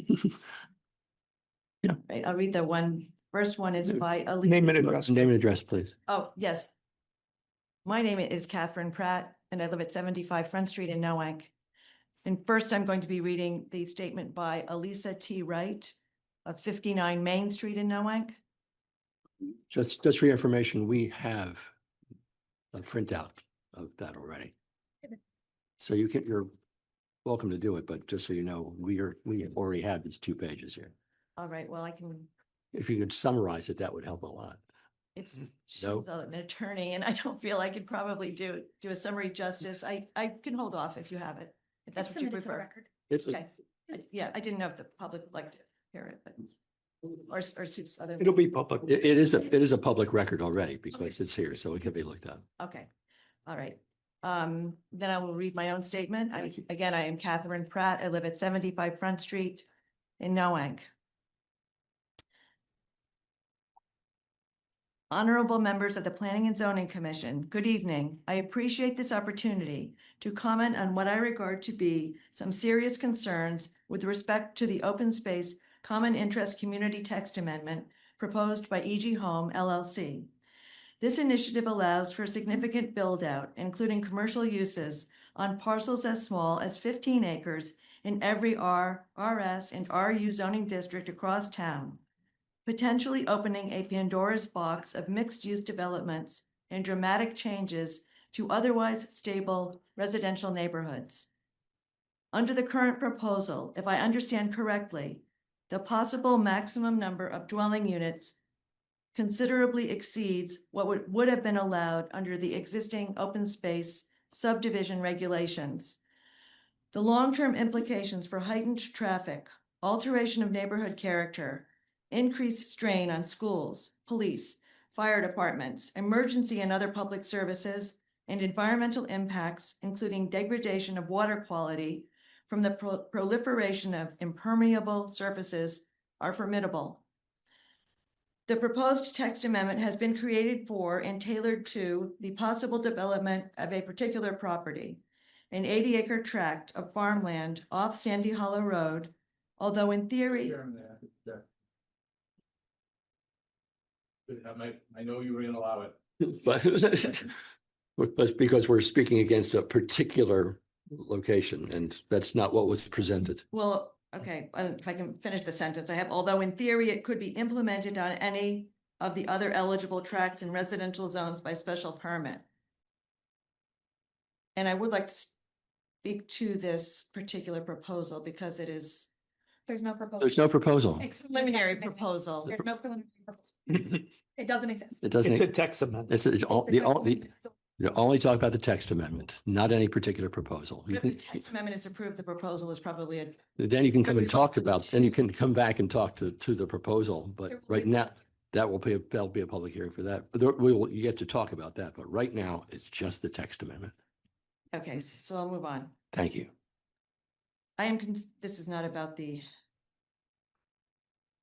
proposal. On a related matter, I am concerned that the map provided to the Planning and Zoning Commission to inform their discussion of the proposed text amendment, which identifies various properties of 15 or more acres, includes a roughly 37-acre parcel along the Mystic River that is protected open space under the care and custody of the State Department of Energy and Environmental Protection.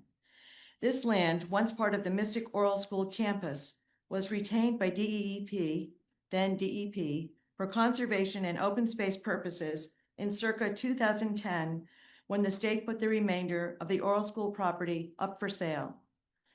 Unless DEP has released their conservation easement on this land, the inclusion in the map of properties eligible to take advantage of the proposed text amendment, its inclusion in the map of properties eligible to take advantage of the proposed text amendment is misleading.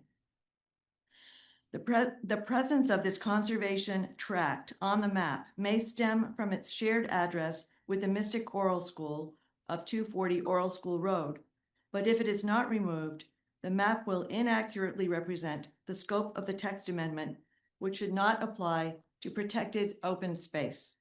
Thank you for your consideration. Thank you.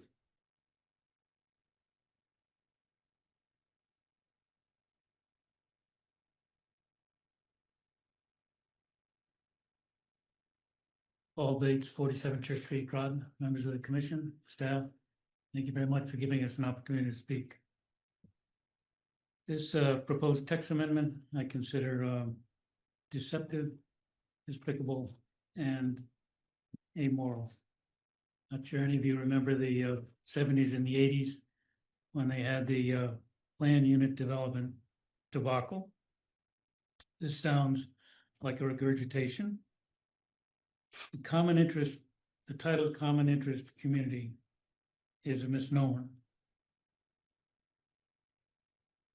I live in a part of the town that has that I believe this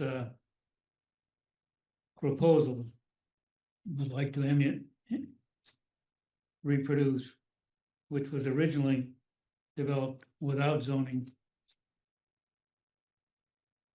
organically. And we can't even agree on repaving Main Street.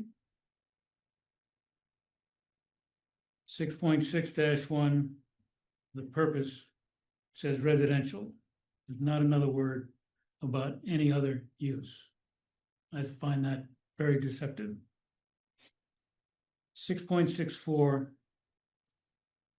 subordinate commercial. That seems a bit glib. 5,000 square foot. That's a 70 by 70 foot building. That's 2 and 3 times the size of most common houses.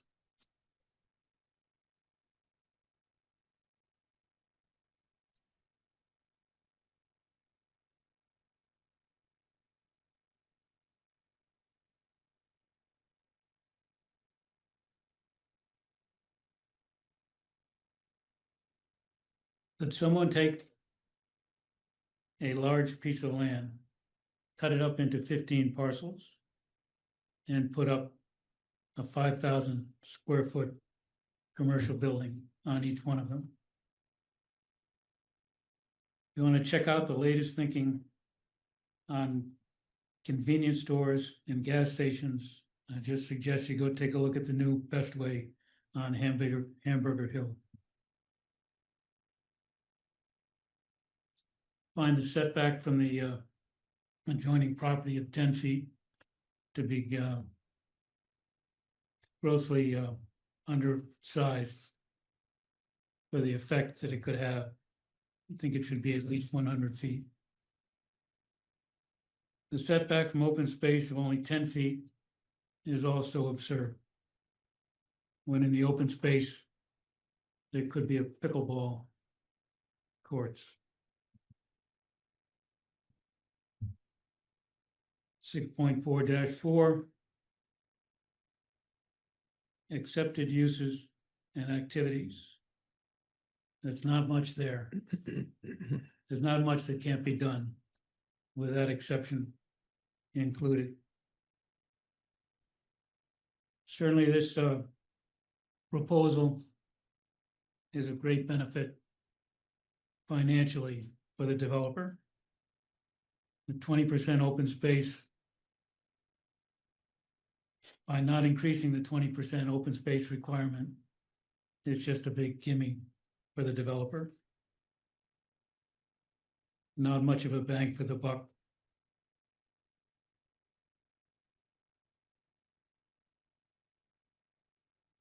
Terms like multi-use building has a big hole in it.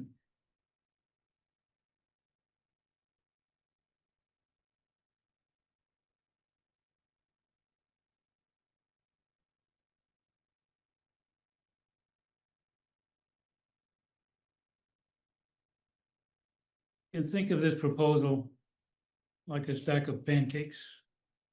You have the underlying zoning, and then you add the permission of the common interest, and then possibly throw in the lost middle housing that's being worked on. It just keeps growing and growing. And it's less digestible.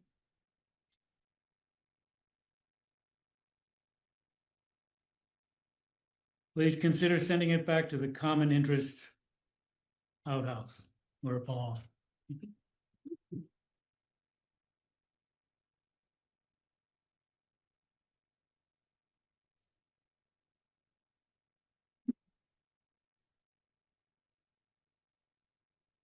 Good evening. My name is Ian Thomas, 24 Justin Drive. For full disclosure, I am a Board of Ed member as well as a spouse of a town councilor, but I'm here speaking as a concerned taxpayer and resident of the town.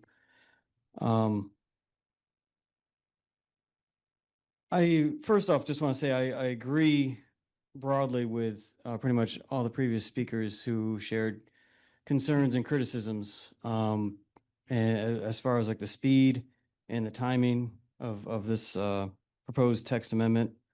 While we can say it's not specific to a certain proposed development, you have to ask the but for question. You know, would this body be considering this text amendment but for these developers being interested in this parcel of land? And to build on that also, you know, the 15-acre parameter, I gotta ask, I mean, like, have we looked across the town? Are there enough 15-acre parcels that would also be subject to this, or is that another specificity to these possible properties? Along those lines, rural, it was zoned as residential rural, 20,000 square foot. So to my understanding, that would allow for, you know, individual houses, you know, and single lots. For all the talk that's been going on in the town about trying to generate the missing middle housing, based on the proposal or based on the description in the text amendment and the examples put forth, it doesn't seem like the missing middle housing to me. I don't see pathways for private ownership. I don't see, you know, opportunities for generational wealth building through real estate ownership. I see what another speaker alluded to as far as corporate land ownership. The description of open communities, whatever, all those words reminds me of a George Carlin bit where he talked about how over generations, in order to soften the blow of harsh terms, a tendency is to just add more syllables. And so I hear this description, this long-winded, multiple syllabic description of what I hear a condominium complex. You know, that's what I hear. That's what I see, you know, in my mind when I hear these descriptions. Associations, you know, all that stuff. That's corporate land ownership. And the character of the area is rural.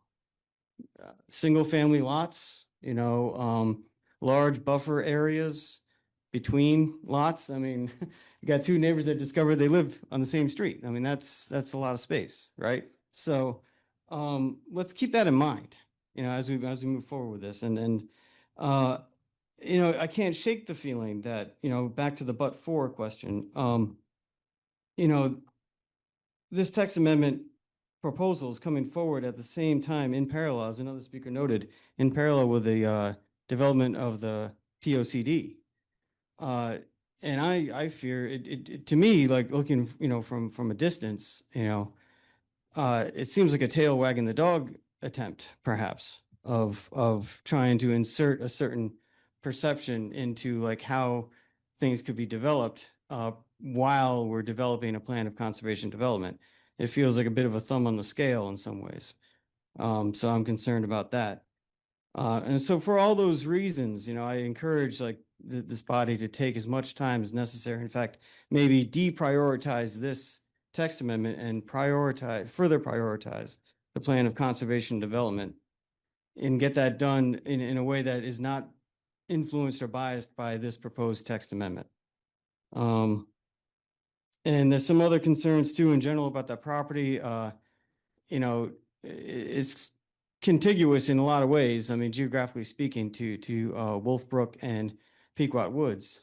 You know, well, the right, okay.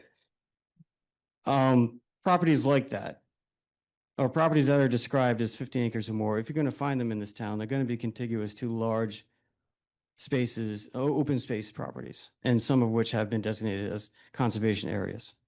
As another speaker noted, one map of examples given actually identified conservation areas. I would think erroneously just lumping together due to, parceling of land, but still all the same, that means it's right there, right next to it. So that's something to consider too. I mean, we had a whole conversation about that as a community, 3, 4 years ago, 5 years ago now, about how people felt about, and to me, like, again, back to the description, it sounds like high density housing.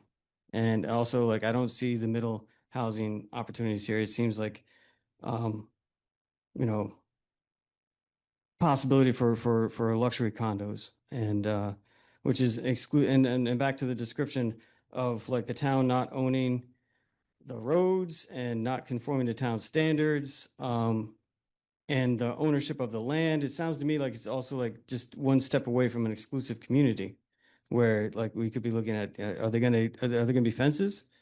Is this gonna be gated? What is it gonna, is that a possibility? I can appreciate the special permitting process, because that adds thresholds and examinations in every case by case basis, but still, there's the path, the pure profit motive, profit motives tend to follow the path of least resistance and maximalist opportunities. So you want to think very carefully about that. Thank you.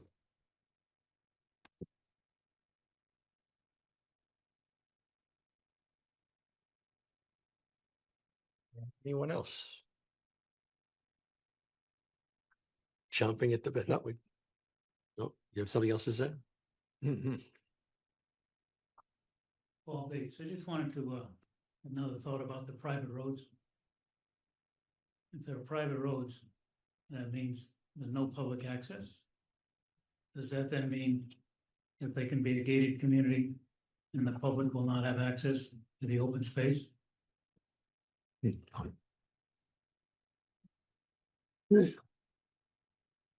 I'm Penny Miller. I live at 56 Hancock Drive in Mystic. I just have one major point to make, so I'm going to be brief. But I think that suggested timeline for approving of this this proposal is too aggressive, and that it should be put into effect about a month and a half from now. I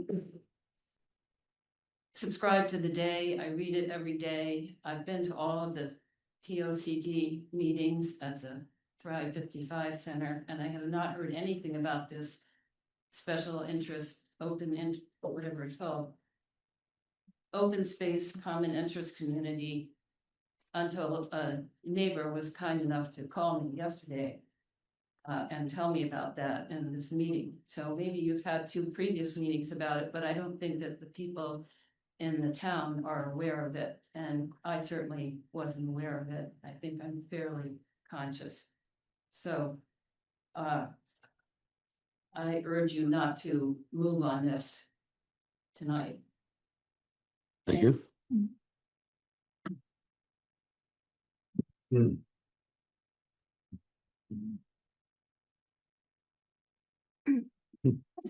running out of room. It's Chris Slopes, 523 Sandy Hollow Road. One thing that I picked up on originally is that the name, and maybe why people weren't showing up. Is this the first public hearing, or has there been more? No, there hasn't been any? Okay. Yeah, no public hearing. A public hearing, we've had Workshop with public workshops and But comment. nobody would really know, come to it, because no one's gonna recognize that that's a zone change. I mean, I have a little bit of planning and zoning background, but a common interest community zone does not mean that, to me, that, oh, there's gonna be a zone change here. And nobody even gets notified of the properties of the abutters that are near those 15-acre lots. How are you even gonna know to show up? We didn't even know. I didn't know till like 2 days ago. That's why my notes are like very general. I haven't had time to look at any of the actual guts of it. And I think it is misleading, and I think you do probably need to give it a little bit more time. And maybe you could, like, if it's in the paper, say, zone change request, or maybe notify the people that are near all these 15-acre parcels, if they're abutting that land, they probably would show up, because they might have some interest. And I think in the end, you can get a better product if you combine everybody's, they're not opinions, but their ideas into one, instead of just thinking that you can do it all on your own. Thank you.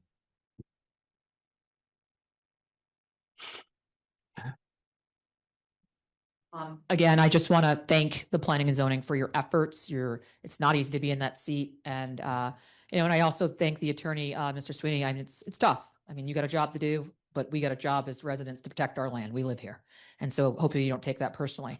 But with that, it is that the crunch is just too tight. June, and the write-up in the newspaper.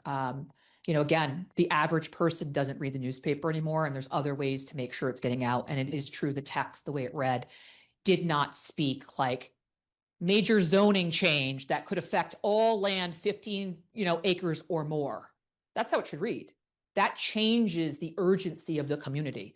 The way this reads sounds like it's going to be an amenity that I can go dance and use the pool at. That's what I thought. When you read it at a quick glance, I thought this was like some open space community there I can go do yoga.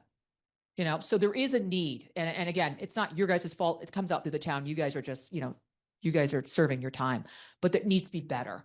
And from a corporate standpoint, the middle use housing that's so needed. Again, we can't talk about parcels of land. You had a meeting about October about a client that's been talked about tonight. Everyone knows that. That's obvious.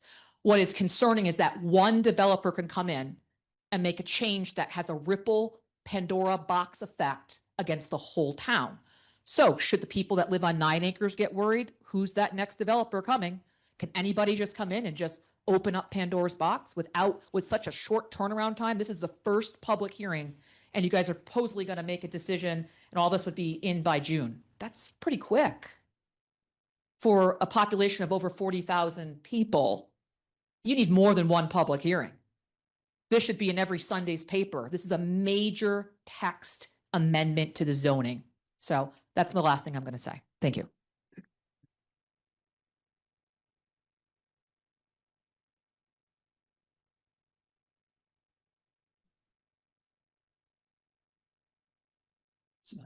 Just one quick follow-up.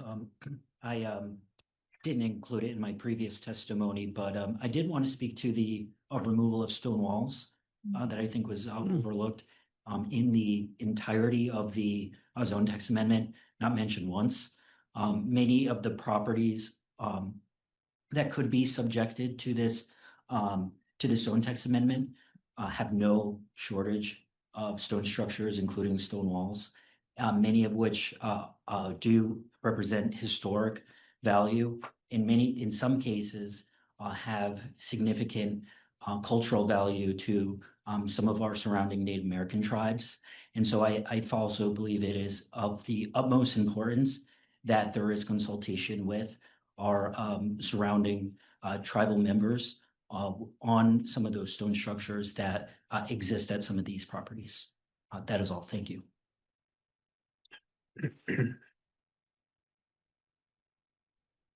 Anyone else? You have some rebuttal? Do we just want to double check on anyone else? Oh, good point. Is anyone online? I don't see, well, no hands are raised. No little hands. Please. Thank you, Mr. Chairman, members of the commission, and I appreciate the opportunity for rebuttal. I've worked with Ms. Bordelon on a number of projects involving the city council, and we've had very productive discussions. Haven't always agreed on every point, but we've always been cordial with each other.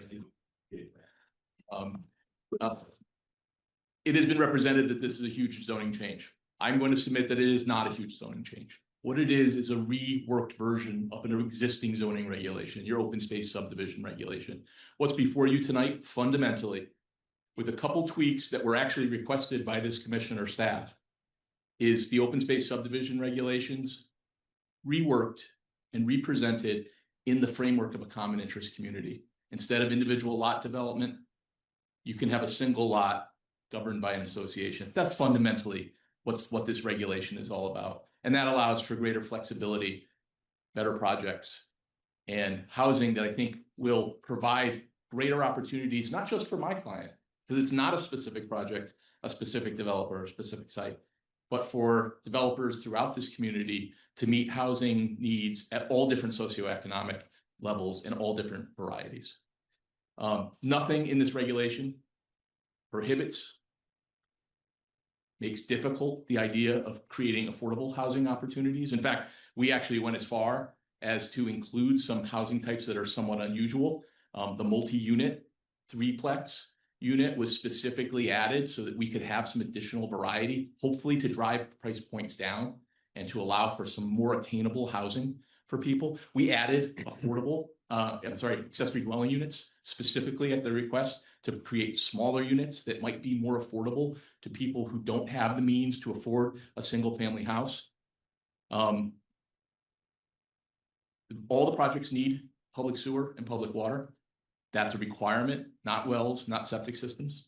To the extent that there may be properties that are in sewer avoidance areas, that is a major obstacle to extend sewers into. That would have to be addressed by the developer. It would have to be addressed by Groton Public Utilities. It would have to be addressed through a very intensive process. So there are checks and balances, you know, for anybody who's concerned specifically about that. I know Councilor Bordelon raised the question on both occasions about the fact that a developer can come in to present a proposal. Well, it's not just a developer.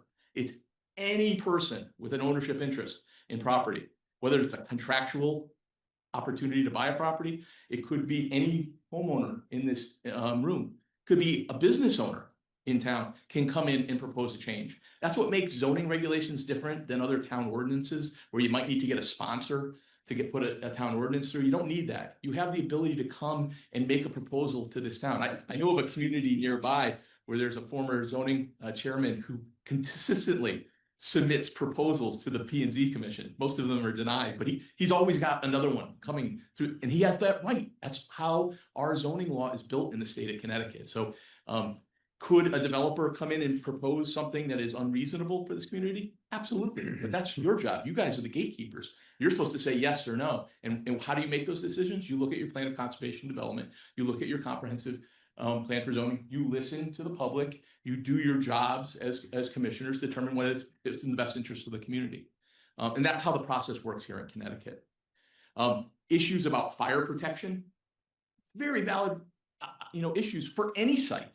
That's why we have special permit and site plan review. The fire marshal gets involved in those. They tell you if there's enough water to provide fire protection. If there's not, that's a valid basis to deny an application. Traffic, again, another special permit concern. If a project has an unreasonable impact on adjacent intersections or on road capacity, that's a basis to deny. It's a basis that, I don't care what kind of an attorney you are. If you have a solid basis for that and you deny it, no court's going to overturn you on that. So I think those are important to remember where they are in the process. I do want to just address this one issue, and that is, and I said it before, and I'm going to say it again because I'm dealing with this in other communities in this area.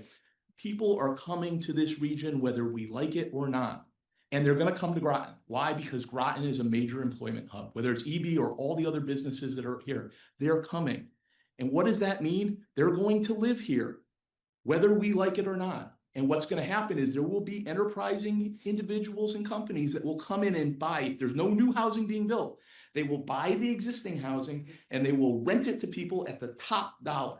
And what that's going to do is going to force out the lowest socioeconomic groups from any housing at all. And so if you care as a community about making sure that there is housing for all levels of people, and I know Councilor Bordelon believes this very importantly because a lot of her constituents are in this position, we have to build more housing, not just luxury housing. We have to build the middle housing. We have to build the lowest of the low housing. We have to build it all. And we have to do it quickly because there is a tidal wave coming to this area and people are going to be forced out if there isn't new housing opportunities. This is the idea of being underhoused. There are people that are living in units that were never intended for them. They're there because there's no other options. And they're forcing people who are on the lower end of the socioeconomic scale out. It's a serious issue in this community. It's a serious issue in New London. It's in Montville, in Ledyard, in all the towns around here. And somebody's got to take control of it. And unfortunately, we live here in Connecticut in a splintered government system where every town's on its own. But I hope that the town of Groton realizes that and realizes we have to create housing opportunities. Ms. Loeb spoke very eloquently. Thank you for your comments tonight. She doesn't like the 15-acre minimum. That wasn't my initial proposal to you. It was much higher than that. 15 acres, the lower that is, the more possible sites that you could do one of these communities. If the commission feels that that should be raised, we have no objection to that. She doesn't like the multifamily or the multi-unit, the triplexes. Again, we added those in to create a little bit more variety of housing and create some more affordability in the units. Again, if that's something that the commission doesn't like at the end of the day, remember I told you, you can approve, you can deny, or you can modify it and make more restrictive. So you have that power as a sitting commission. Responsibility for drainage. All drainage in a common interest community is the responsibility of that common interest community. And it would be the responsibility of the developer who builds it. And eventually when it's turned over to the unit owners, and we'll talk a little bit more about that in a second, it's their responsibility. It's not the town's responsibility. To the extent that there might be drainage that interconnects to town drainage, that all has to be reviewed by the town engineer, again, through the site plan and special permit process. The buffers to existing properties are in your regulations right now. If the commission feels there need to be more buffers or larger buffers, that's within your auspices to add that if you feel that's important. I know there are a couple members of the public mentioned that tonight, that they'd like to see a little bit more buffered. I don't think 100 feet is reasonable, but could it be more than 10 feet in places? Sure. Could there be more requirement for screening? Absolutely. And we'd be happy to work with the commission on that if that's a concern. It's not spot zoning. This is a text amendment. Spot zoning is a specific property that's rezoned on the map that's inconsistent with your plan of conservation and development and comprehensive plan. That's the legal definition. This certainly isn't spot zoning. Mr. Baravecchia spoke about corporate ownership. This is as far from corporate ownership as you possibly can. I'll tell you what corporate ownership is.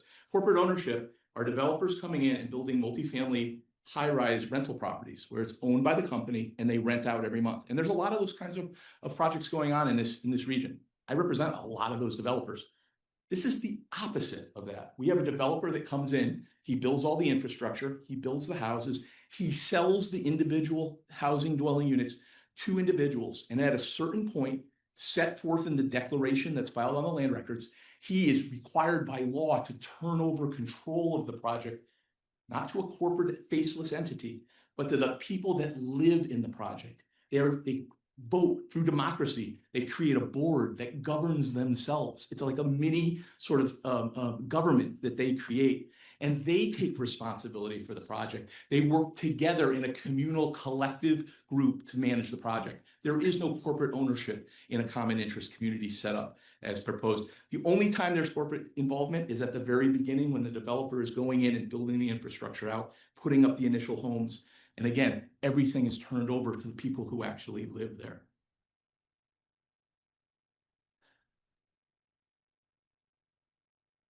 There is a concern, I think Ms. Kuhn, who was also speaking on behalf of Ms. Stratton, suggested that the open space is less that is set aside under this regulation than the open space subdivision.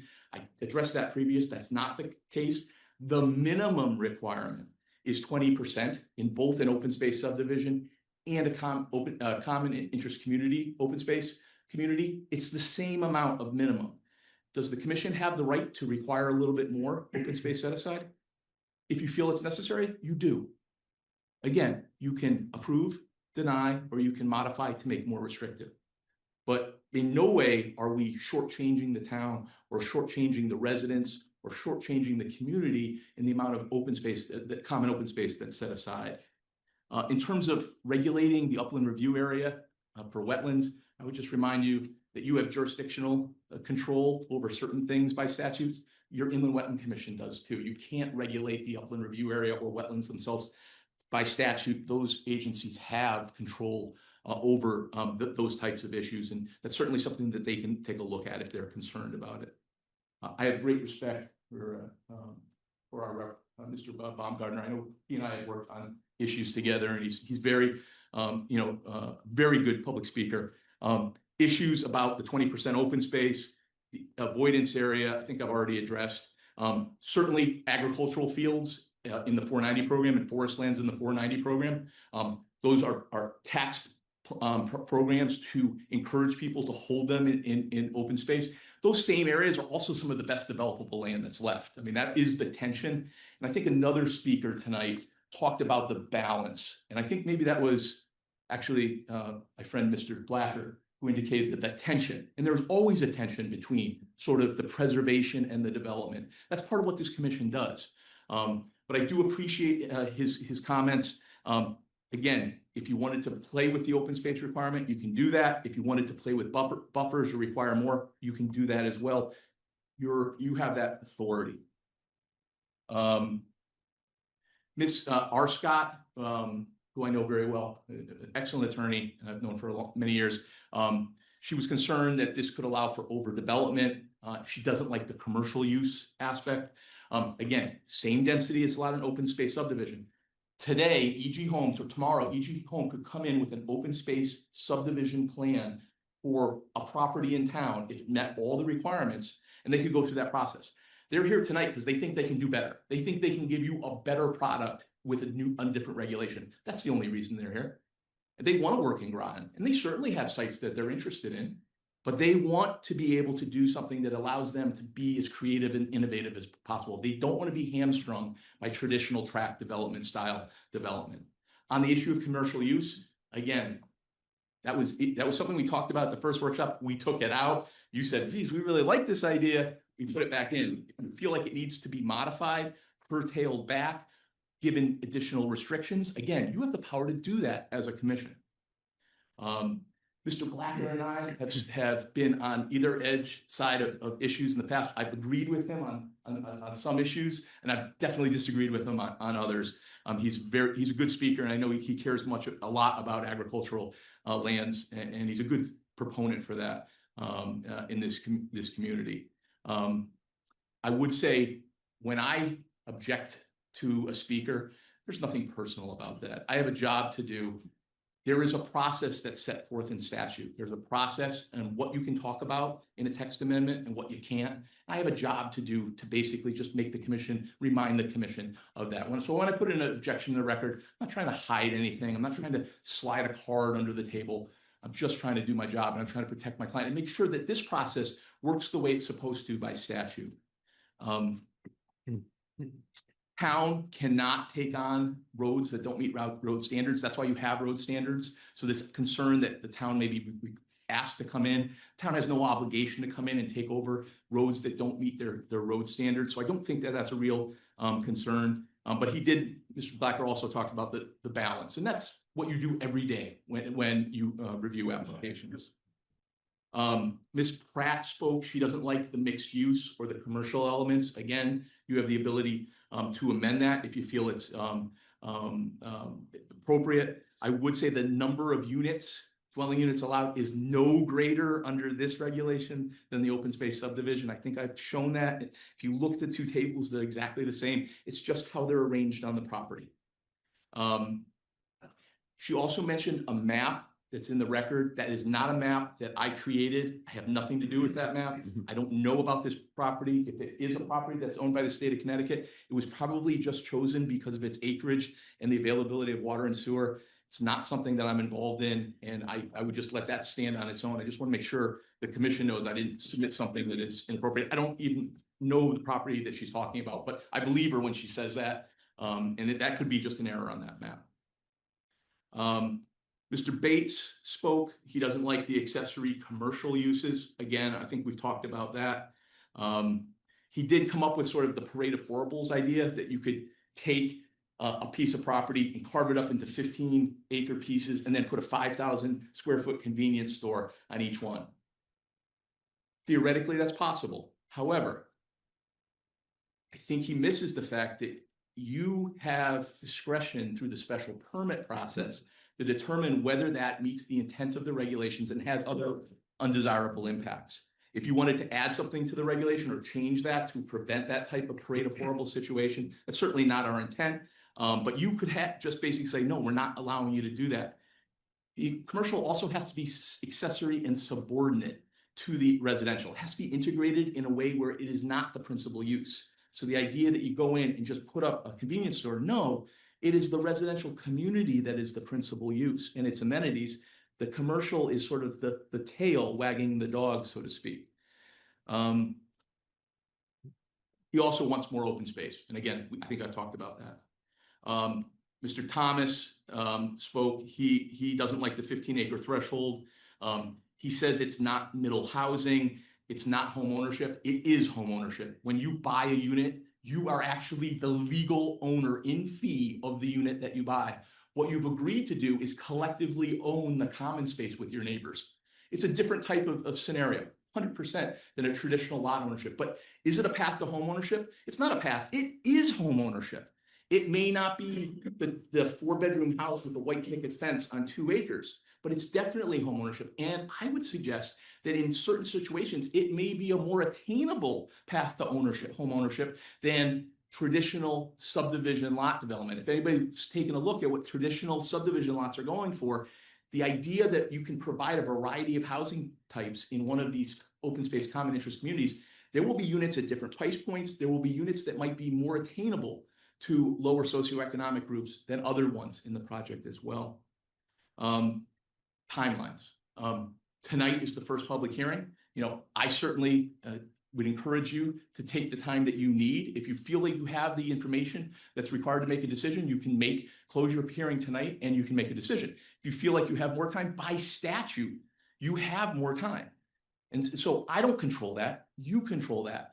But the process is laid out in statute. There are timelines in the statute. You have to follow them. Your staff knows those very well, and they can give you good counsel on those.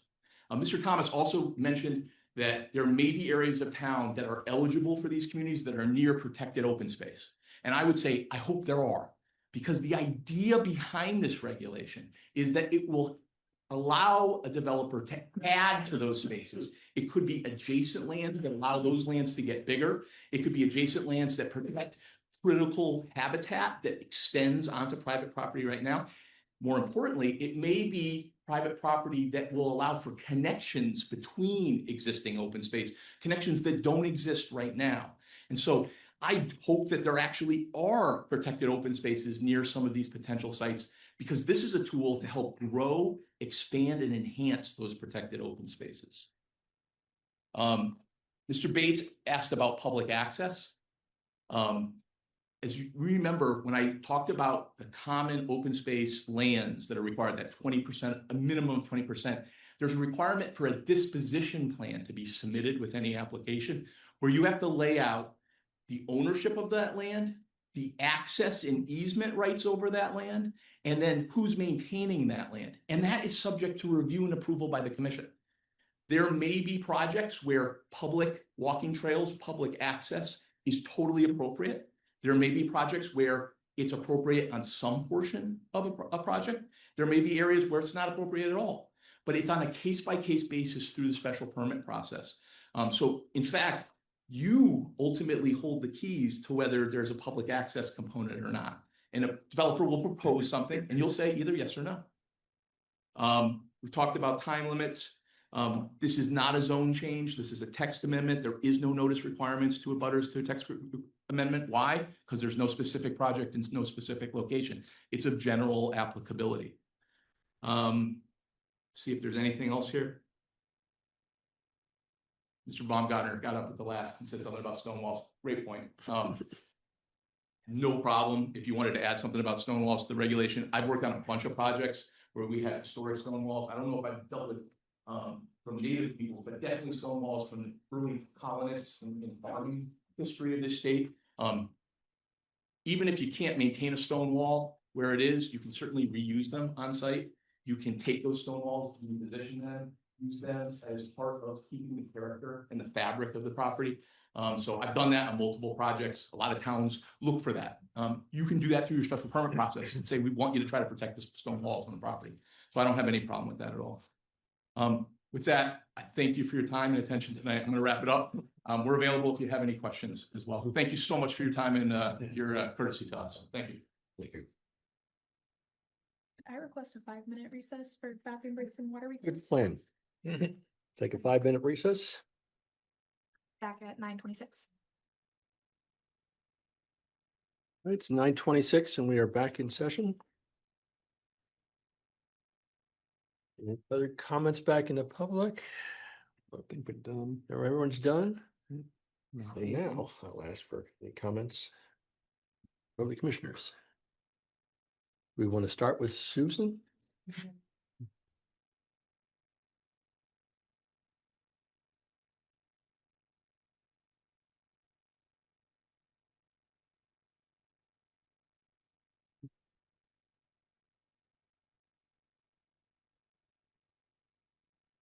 Can you hear us, Sue? There you go, I Sue. know. Yeah, now you can hear me. Okay, you are on. Okay. Yeah, just one request before you get started. If you can seat me and decide who I'm replacing just for the minutes, that would be helpful. Oh, No, you are a regular member, and you make number 5. Oh, okay, perfect. Worked out great. Okay. So Hal, it's up to you. What are you gonna start with commissioner comments? yes, that's where we're up to now. And you're Okay, the well, first one on. Well, why don't you start and the rest, I'd be interested, or however you want, if you want me to. No, I want you to go. You can go first. Okay. Yeah, the main comments I have, I think, I would strongly recommend that we take another 2 weeks because we do have that to really look at some of the points that were up for question. I think there's a lot of changes actually been made that I don't even have in a current version. It was very hard to tell even out of the text itself what the latest version was. And I think the fact that Bill Sweeney was talking about Diane Glabowski's comments, where a lot of those he had incorporated, I'd like to look at those and understand the implications and what wasn't changed. I think it's great we had so many public comments tonight, but there's a lot, I think, that were, like Alyssa writes, that are there in print form, but I'm not sure everybody's had a chance to review all these. There's a question of the map itself. People have to decide if they want to stay with the 15 acres. I think a real challenge is how can we publicize this to the public? I kept hearing that from the comments, and I think it's true that the public is, it is a big decision, huge impact, and yet the percentage of the public that was there tonight was not high. Which brings me to a real concern that I have. I mean, I like the idea, particularly for the property we're talking about. I think that makes a lot of sense with, once we have a chance maybe to tweak and change and even catch up with all the amendments that were made. But we still have the problem that here we are giving what's really the last, I should say, relatively easily identifiable and all land to probably upper middle class type, people in town. There are people moving to town, and we're not addressing the middle market or the on-hold workers that we're going to be getting. And I think that's something, I'm not saying it can't be done, but it's something I think the commission ought to think about and really discuss. How far do we want something like was proposed tonight to go? Maybe we want to tweak the acreage or some way to deal with that. I think it's good to correct the map. That should be done also. And maybe, I'm still not sure if the map's going to be part of the regulations or its role in all this. But I think we need to have an update on that thing too. So, those are just my high level comments. So, thank you very much. All right. Jim, what you got? I think the map is probably causing more problems than it's worth right now because it's just, I'm a little confused. Number one, it's about a dozen properties or so. I don't know how many of these actually are for sale at this point. We don't know. So we're kind of in a situation where we're identifying possible parcels. I do agree with the idea that the Oral School property, which in our POCD, we talk about that as being on hold, is something that we would look at for further study. Probably shouldn't be identified here because that's something that we ought to, even though it does meet the criteria, it's something that we would look at, I think, in the long term. So I think that probably should be set aside. But I guess my main question here, maybe that is toward Attorney Sweeney here, is we're not the first town to have this kind of common interest community, correct? No, not at all. Okay. I'm gonna get this. Yes. So the question, and there is a community like this in Stonington, correct? Yeah, in fact, EG is finishing up a community Right. like this in Stonington. So the question is, did Stonington make changes in their regulations to accommodate this type of development? Or how was this built in Stonington under their existing regulations, or was there a text amendment So their there? regulations are much more flexible when it comes to what they call attached housing. So attached housing doesn't necessarily mean they're put together, but it means that it's their word for multifamily housing. And multifamily under their regulations can be detached or attached. And it's allowed by special permit in certain residential zones. Okay. So that's how their project is done. They voluntarily organized it under a common interest community and put together the amenity packages, including the open space set-asides, as part of to encourage or to enhance the product they were offering to the community. So they did it voluntarily rather than by legislative fiat that you must do it that way. That makes sense? Yes. And what about other towns in the state?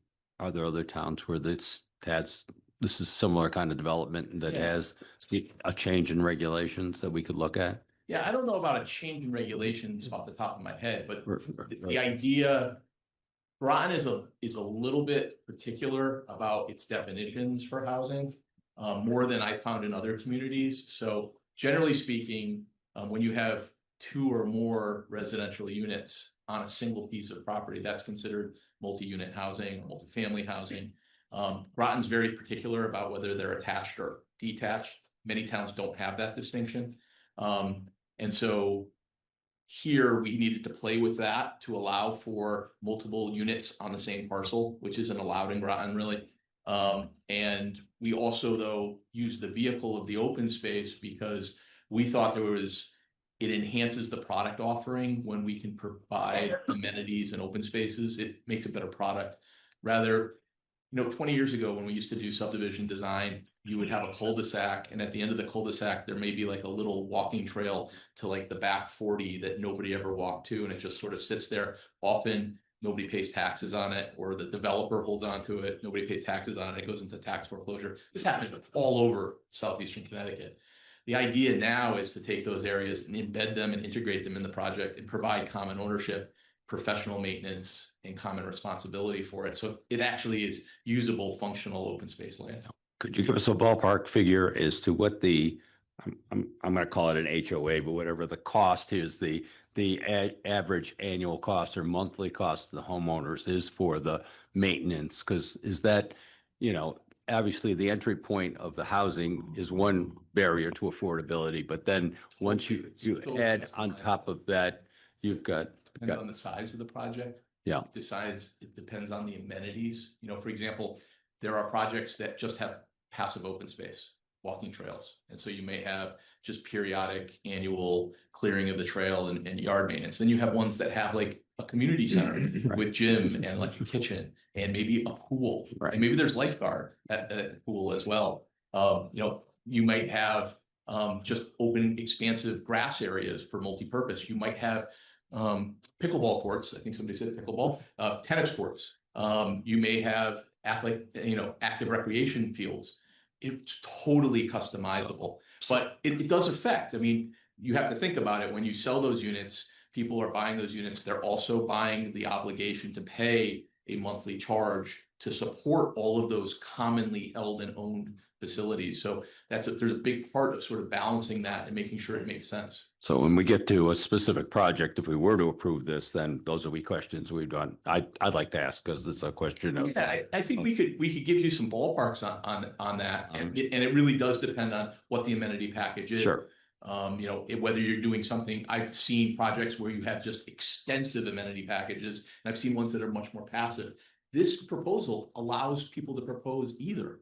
You can really customize it, obviously subject to the final approval of this commission.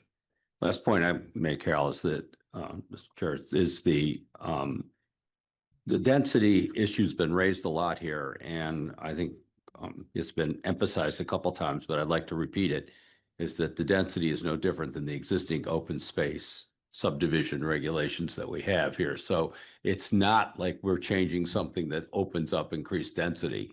We're just creating a different way of looking at that. And I just wanted to make sure that that was on the record. Thank you. Lori? Thank you. I have a number of comments and questions. Do you want me to stay up or do you want to sit down? Oh, yes. So first question I have jotted down here for you. Could you please walk us through what the process of approval for the Chapter 828 declaration is? Sure. Because that is a barrier to establishing one of these common interest communities. Yeah. So it's not an approval. So Chapter 828 of the general statutes lays out the minimum requirements, what needs to be in a declaration. So some of the ideas of the declaration is that you have to create a framework where you would, as the private developer, have to turn over control of the association to an elected board that would govern it. There is requirements for the types of things that board has to be willing to do, like maintaining, ensuring that open space. Here in Connecticut, there is the requirement to hold insurance for the board members for errors and omissions and fiduciary responsibilities because they collect money. There are obligations for when people are offered units, that there is a package so they understand what they're buying. They understand the obligations and the amenities and the costs of those amenities. When somebody buys a unit and then sells it, the association typically has to provide a certificate, basically saying that they've done that and that this unit is in good standing, that all their fees are paid and everything is in accordance with law.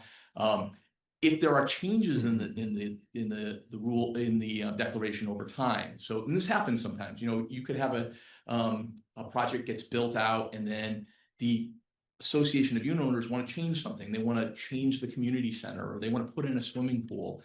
They can modify the declaration. There's a process to do that, and there is certain votes that they have to get, a certain percentage of votes. And so you lay out a framework for the governance of the community that people then, as they buy, they voluntarily become a member of that community.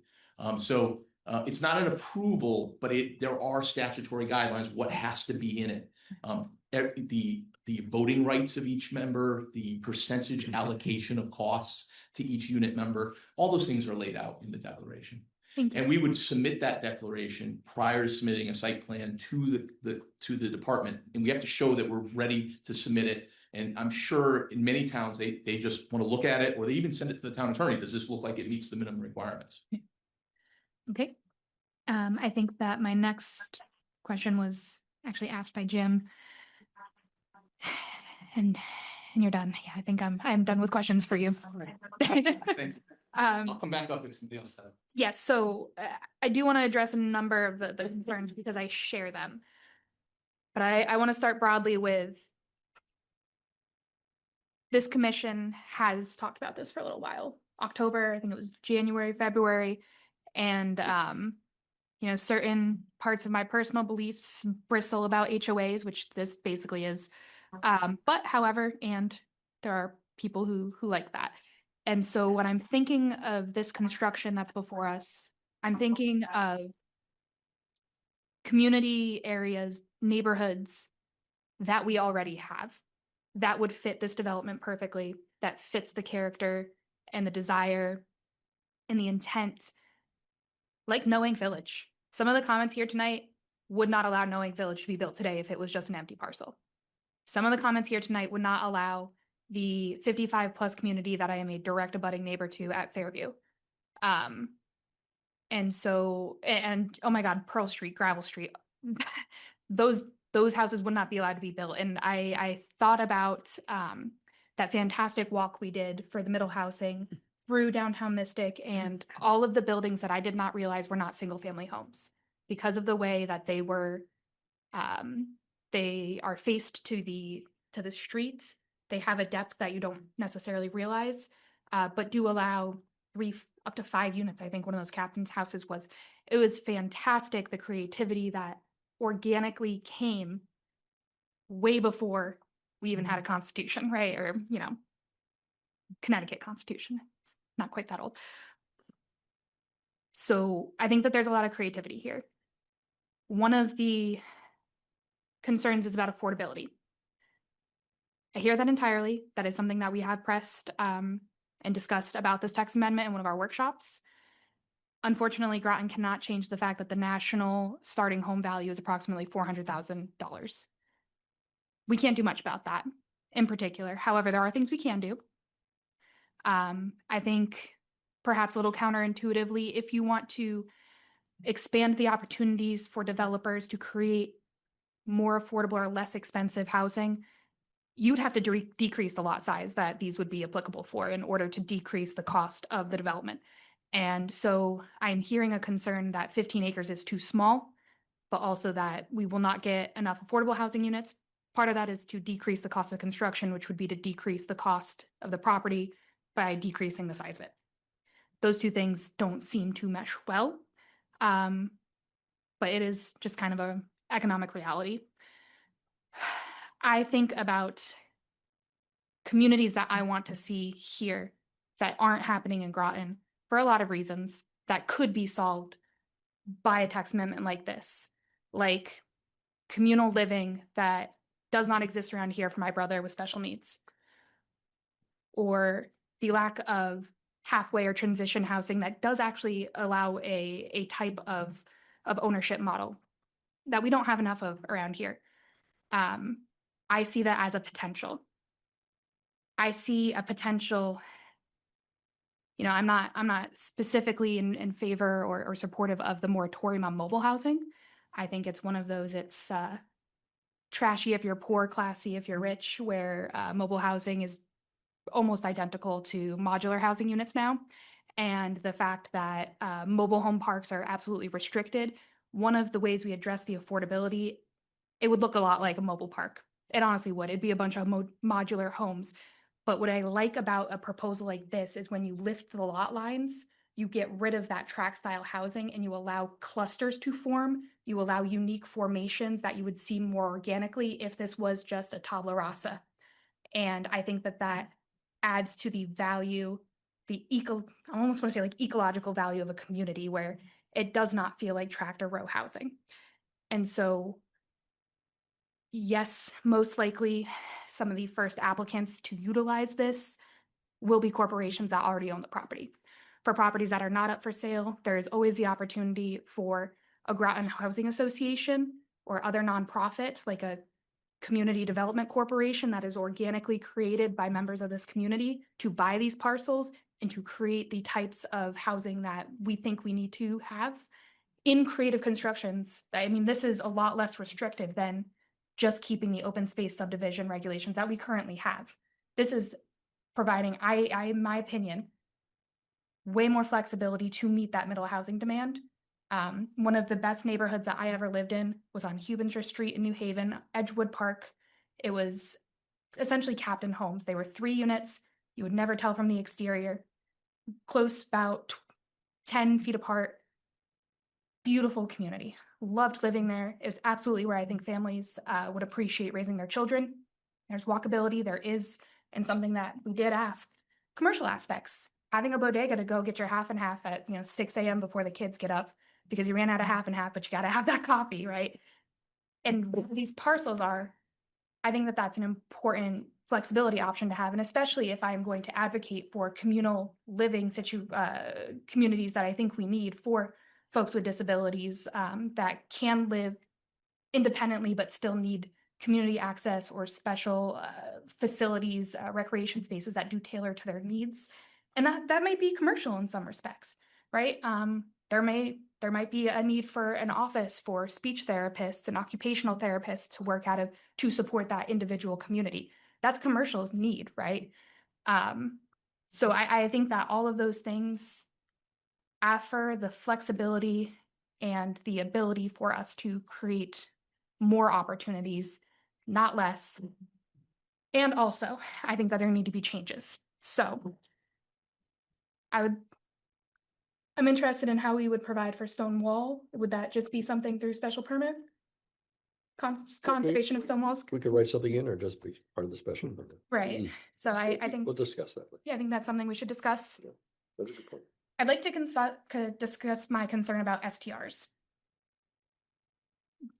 It could be allowed in these zones, dependent on the HOA. That's just what I'm gonna use for shorthand. Common interest communities, boards, regulations. I'm not sure if the ability to have STRs in these types of communities is something that we want to think about closer. But also, no, I'll leave it at that. I'll leave it at that. The idea of no corporate tenants for commercial space, I'm not sure we can legislate that. I'm not sure how we restrict that, to be quite honest. If we're allowing commercial space, I think it's something to discuss and consider though. And I would support a continuation so that we can think about that a little bit more and discuss, because that is something I would be supportive of. Larger buffer to a budding neighbor, that needs to increase. I think 10 is too small. I would also say that I'm a little bit concerned about the 10 feet in between individual detached units. So if I have a triplex and a triplex and they're only the space of these tables apart, that's still going to feel like row housing. In my mind, that the massing of that feels too close and not necessarily in line of what we're looking for. It might as well be attached at that point. It's so close. I understand some kind of minimum to allow for right-of-way access for trash and garage and that sort of thing. That's something I want more time to mull over how we handle that. PA 490 property, farmland preservation. I think that perhaps we add some sort of restriction on how many years since it was designated as a PA 490 property, to hold property indefinitely that could potentially be farmed. I don't think that's necessarily right, but to balance that against what has historically been farmed, could be farmed in short order. I would think that we keep some kind of consideration for that, if in terms of like years, certain types of active farming. PA 490 covers a lot of different, you can have a PA 490 for designation for scrubland or wasteland timber. Maybe not those designations, but active farming, perhaps. I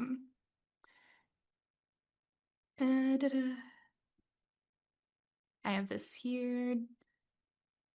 I think I addressed that. Address that.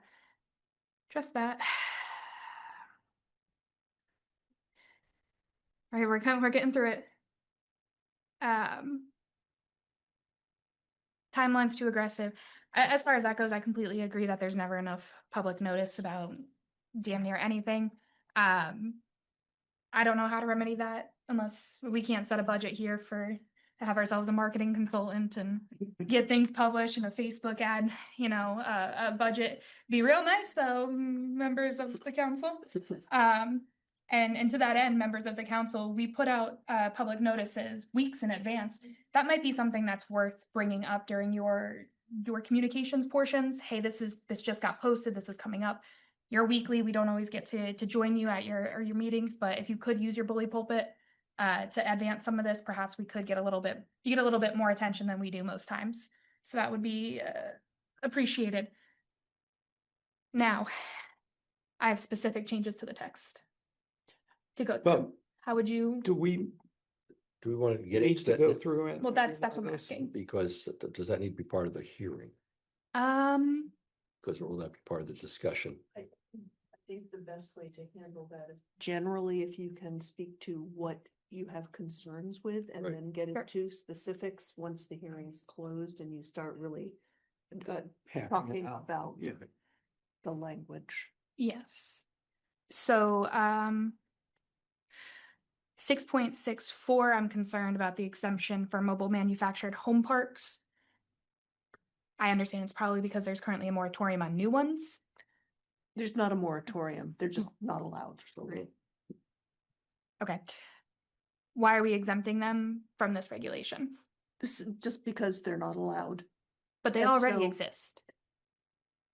But a new development of mobile homes are not allowed. And so it wouldn't be allowed under this regulation, whether that's in there or not. Manufactured homes, though, without an axle. Mhm. Yes. Yes, Mhm. yeah. Accessory dwelling units assigned to specific principal dwellings. I need to chew over how that would work if there's no lot lines. That gets a little, Answer for that, yeah. that gets a little dicey. Do you have an answer for that? My understanding is that when the common interest community is formed, there is essentially an invisible lot line around the area where that residential unit has control, a private area. Correct. We actually asked for something like that because previously we could envision the common interest community of larger houses here and then a whole lot of accessory dwelling units over here with no real connection to the primary unit. And that's why we suggested that. Okay. Okay. The ADUs. Concerns about open space lands. Can we just have a discussion about access to by the public to these lands? There is the concern, I think, very well made about perhaps in form I have access to contiguous land, or the developer says that they will provide access to certain areas, but it's a gated community. The guard never lets me in. I can't just walk around. I get escorted. What would we do to protect access by the public? Or there is this area that could be used, but again, that's something to consider. I don't know if by special permit, or otherwise being very explicit about it.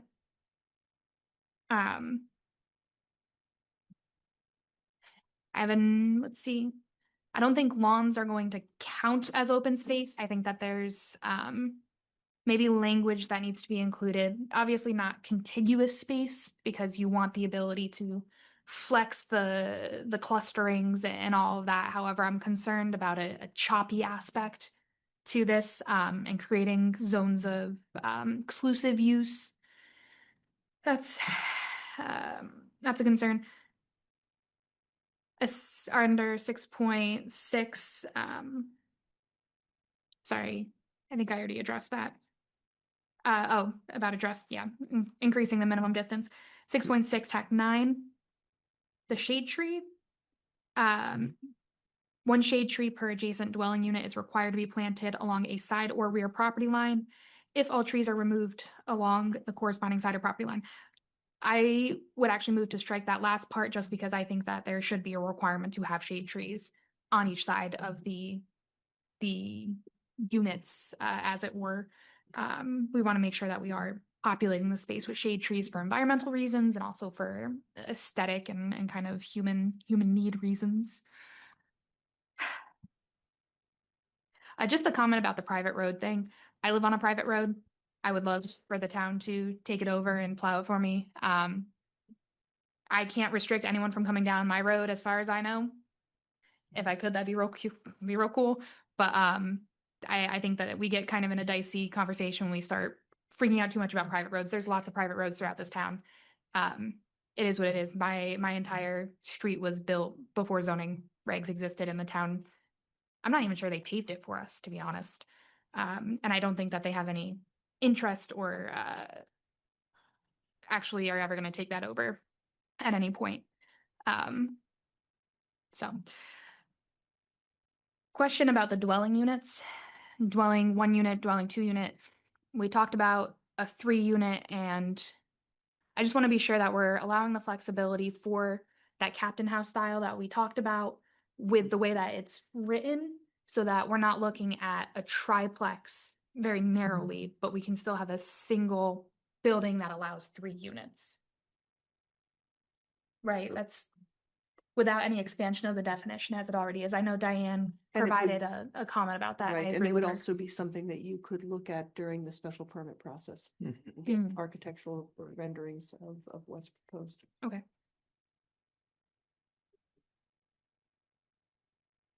That's all I have for now.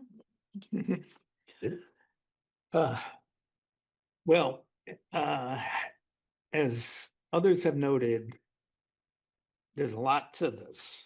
And it's all the nuances that, invoke questions. And unfortunately, we have to look at this in a worst case scenario. We have to look at the properties that it applies to. We have to say, if this was we I hate to say it worse, but if we just say, that if this had the maximum impact on a certain piece of property, what would that do to the surrounding areas? That's the way I think about it.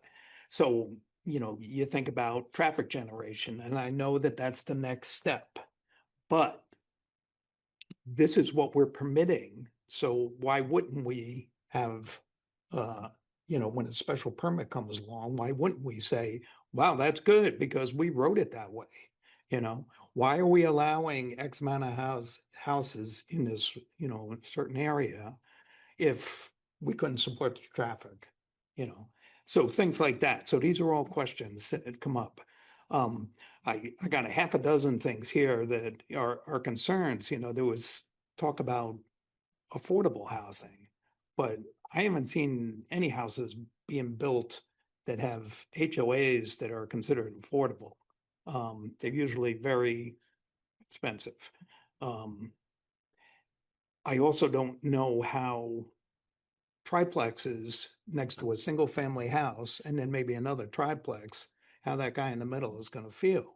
Now, maybe somebody won't design it that way, but to Lauren's point, that what happens if there's 6 of these triplexes in a row, 10 feet apart? I mean, that's a scenario you got to think about. Again, worst case scenario. The setbacks, I got a problem with. The preservation area, I think, could be increased. And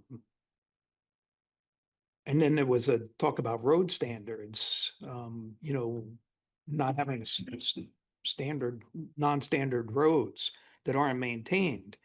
And, you got to think about fire truck access and things like that. I just don't, there's many, many questions here that still have to be answered in my mind that I'm certainly not going to make a determination tonight. So in the interest of time, I will just say, well, Okay, turn it over to you. it's not, I think we're in agreement. We're not going to close the hearing tonight, but I'll just have a couple of comments. So a few things are, one was the idea of sort of the huge impact, something I keep coming back to is, I honestly don't think it's a huge impact because we're not changing the underlying zoning. As has been mentioned, is that this is no different than if you put an open space community there. I live in one. And if each one of us, as it turns out, just because of the nature of when ours was built, if everyone got to have an ADU next to them, we would have at least as much density and no one here would have complained about the traffic as it is based on ours. I have the minimum possible because our HOA, we own nothing, but we just collect money so we can do certain services. So it's negligible. These properties are very expensive. It's in Mystic, but we have an HOA and it's been turned over to us by the developer and it's up to us to maintain certain things and it works just fine. It's part of our deeds so that you don't get to choose to be in it or not. You are in it by deed. And if there's any money owed, when you go to sell the place, the realtor is always calling us and say, how much do they owe? In our case, it'll be $100. It's still little. But so any variation on that is, I don't think is an issue. Nor do I even think it comes into the fact of affordability, because condo ownership is a step to affordability, is a step to ownership. And that's on the other end. I'm fine for the idea of larger buffers. I think it was a good point being brought up, the idea of shade trees. In fact, my only complaint with the Navy housing, the way that went in, which is very similar to kind of the things we're talking about. They had free hand in doing whatever they wanted. They just had to turn the streets. I guess the streets are owned by the town. No, the streets are owned by the Navy. So they could do whatever they want. And they chose to make them wide enough. I don't have to worry about fire access because it wouldn't be allowed to build it if the fire trucks couldn't get through. That's not a thing. But sure, I'm for a little detail of the shade trees because you can never have enough. And we live in a wooded community, and that's what gives it the nature. And it's so simple to just make sure that at least every unit has at least one tree into it. I'm certainly for putting something in or making sure it's not excluded about maintaining the stone walls. It's a great point. I kind of look at some of these things like some of the age-restricted housing that we already have in Mystic, and it looks like this. It didn't hurt anything. It just, if anything, got a little too, everyone's got their own garage, everyone's got their own unit, everything, they own it, and their HOA fees must be huge because they have common space, but I don't think it's an enormous problem. Any more than any other development would have been, which is already covered by the existing zoning. So with that, I would like to suggest we can. Can I just Yes. address a couple of things here? Okay, so first, timing. All right, as Attorney Sweeney noted, this is all set by state statute. Okay. When you open the hearing, you have 35 days to hold it open. The applicant can request an additional 35. But there's a definitive timeline when you have to make a decision. Once the public hearing is closed, you have 65 days to make that decision, period. There's no take your time, or you can take your time within the statutory requirements. Sure. Okay. The map. So the map that was in your packet was prepared. I worked with our GIS coordinator just to demonstrate where there might be properties that are greater than 15 acres that have access to water and sewer that are not protected open space. It does not mean any of them for sale. It doesn't mean any of those property owners are interested in such a thing. It is not definitive. It doesn't mean that someone could buy up a number of properties that are next to each other and create 15 acres and do it. It's just a demonstration. With regards to the Mystic Laurel School, that is all one property, even though a portion of it is stewarded by the DEEP. So there's not a way to show them as two separate properties. Clearly, the DEEP property would not be subject to this. And again, this is a state-owned property. Okay. If you are going to continue the hearing, I've got just a couple of things for you to think about. I cannot be at the next meeting. I have to be over at council.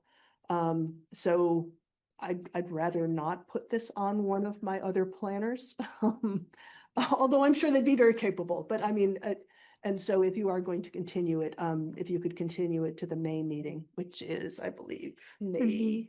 It'd be the 12th. Yeah, I believe that's right. That'd be 1 week before our expiry, our 5-week expiry. Right, exactly.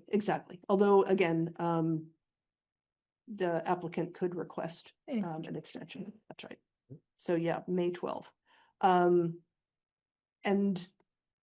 the other thing I want you to think about, would you like the applicant to take a stab at making some of these changes that they're hearing tonight? Or would you prefer to have further discussion before they do that and incorporate those into a motion? how would that affect our ending motion? We'd have to incorporate them anyways? Yeah, you would, but if they're there, then they're there. Mm. It's a, We can see it's what it looks possible like. Attorney Yeah. Sweeney has some thoughts about this. As you know, I write a lot of the regulations for a lot of the towns in this area, so I do this on more complicated ones.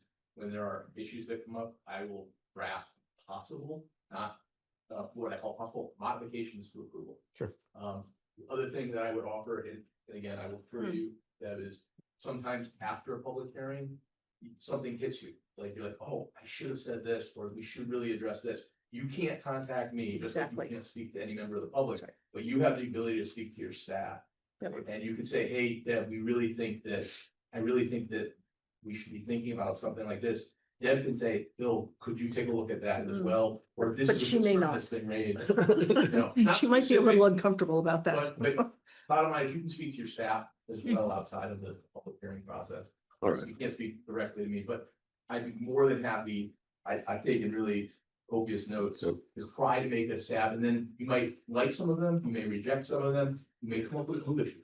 But at least give you something to work with. It sort of saves time and it helps. I'd support that idea. Yeah. And, I think and so. I think, I didn't mention in my comments, the setbacks from adjacent properties, but, Lauren talked about that and Sue talked about that. So that would be something I definitely would want to have another look at. By the way, I would say that, by the way, just because we're going to talk, just mention that just now, the adjacent properties, yeah, it should be more of a setback, a bit between houses. There's 12 feet between my garage and my neighbor's garage. It's fine. In California, it was 10 feet and it was fine. So I Your think single family home to their single family home? absolutely. That's my concern, is that we're not necessarily talking about detached single family homes to single family homes. Around We're the not talking about California. Well, we kind of are, because But we it don't happened wanna to be them. California. They didn't design it that way. It grew. I And some of bet the you most, those people some of on the most Sandy Island beautiful, don't want to be. beautiful neighborhoods, Yeah. priced completely out of anyone here, where you cannot tell if it's a 2 or a 3 bedroom, because that's the way they're designed. You just can't tell. Or you have to look for how many cars there are parked out there, and that's the only way you can tell. And that's. So to follow up Yeah, on okay. this, I would expect any kind of revision to this or suggested changes to be submitted to us with enough time for the public to review as well, since this hearing is going to continue.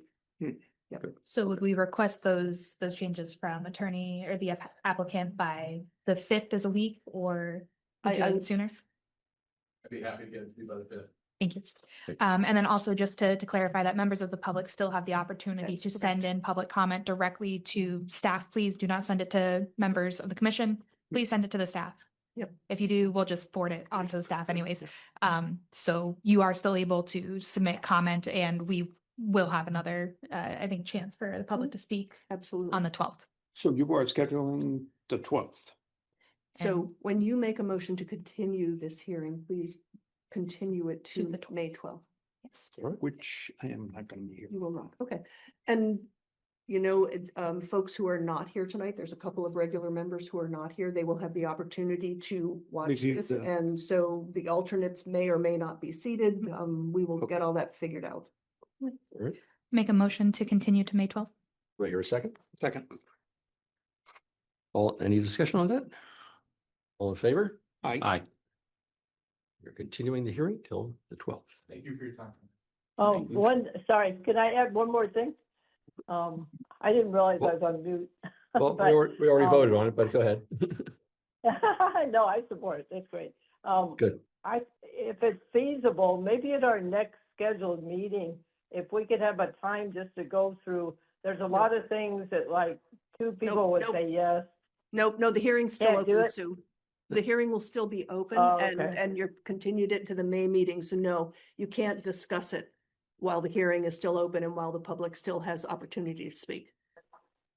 Okay, so we'd have to really wait. I mean, we could put what, comments in writing then, or we I should think, think about what we want? there you go. Is I that think it? that's right. I think that's the best course of action. Okay, because I think when we go down all those pages of things, it's easy to pick out things we've discussed tonight. And just so each one of us be ready to say what we think, so we can go through it faster and have a more final version, if we go that way, right? Very Yeah, good. we Okay. decide Okay. we're gonna go forward. Yeah, then we'll be ready to have some concrete as the buffers and all that other stuff. All right. All right, but thanks, Yeah. everybody. Lots of good work Sharon, tonight council and meeting. time. Facebook. Next door. Anyway. All right, our next item, let's just see, I will entertain a motion to approve the minutes of 27 January. So moved. Okay, I'm going Second. to, we're gonna leave the meeting, so thank you, everybody. Second. Okay, we have any changes proposed?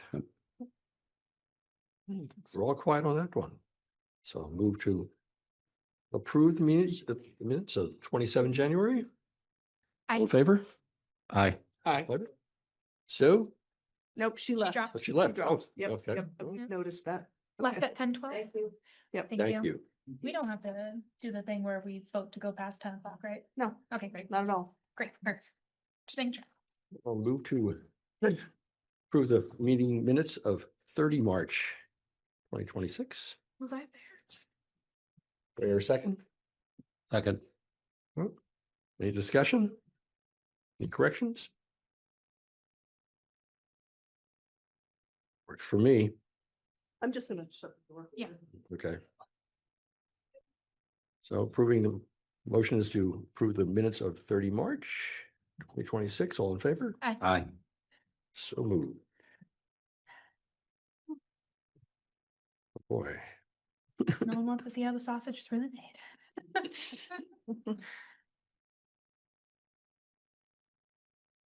Public communications. Okay. Covered that. Cover that. So we have a referral. Right, from the city of Groton. It is to allow, Don't like pet training and grooming and daycare in commercial zones, which is generally around the Bridge Street area. Okay. Stuff like that. Any comments on that? No comments. No. No comment. So I think they already have a dog groomer there, don't they? So. Or they did and now they're So not there anymore. it's actually the training that, because we had some inquiries about that as well. Someone who wanted to do dog training and it just didn't fit into any of our definitions. It's Oh. either a kennel Mhm. or it's a grooming. And so I think they found a spot in the city and the city had the same issue. Gotcha. Yeah. Yeah. Be noisy. And SIT 260003 new commercial development 49 and 53 West Main Street. Right, that one is under review. That is the former Bank Square books. Thanks for that. Still gonna be the jewelry. Mhm. When is that scheduled to come before us? I really don't know. It's a complicated project because of the flood zone issues. Yeah. Okay. Lift it up 6 feet. Huh. That's all we've got, so. Move to adjourn? No, No. report of the chair. Oh. Well, I don't have a chair. I do not have a report. Report of commission. Anything else? I got nothing. Report of staff. I do have one thing. So, the town council has elected to hold a public hearing on the plan of conservation and development.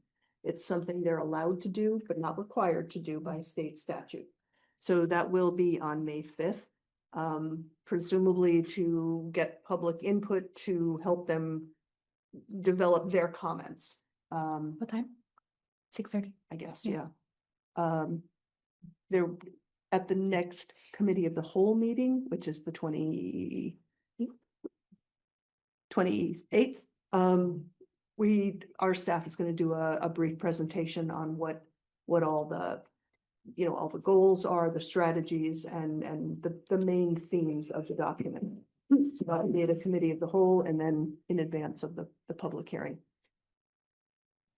Is that the same night as our meeting? No. No, the Mhm. 28th is. Yes. That's something that you can watch later. But May 5th, no, is not. So you're welcome to attend and listen.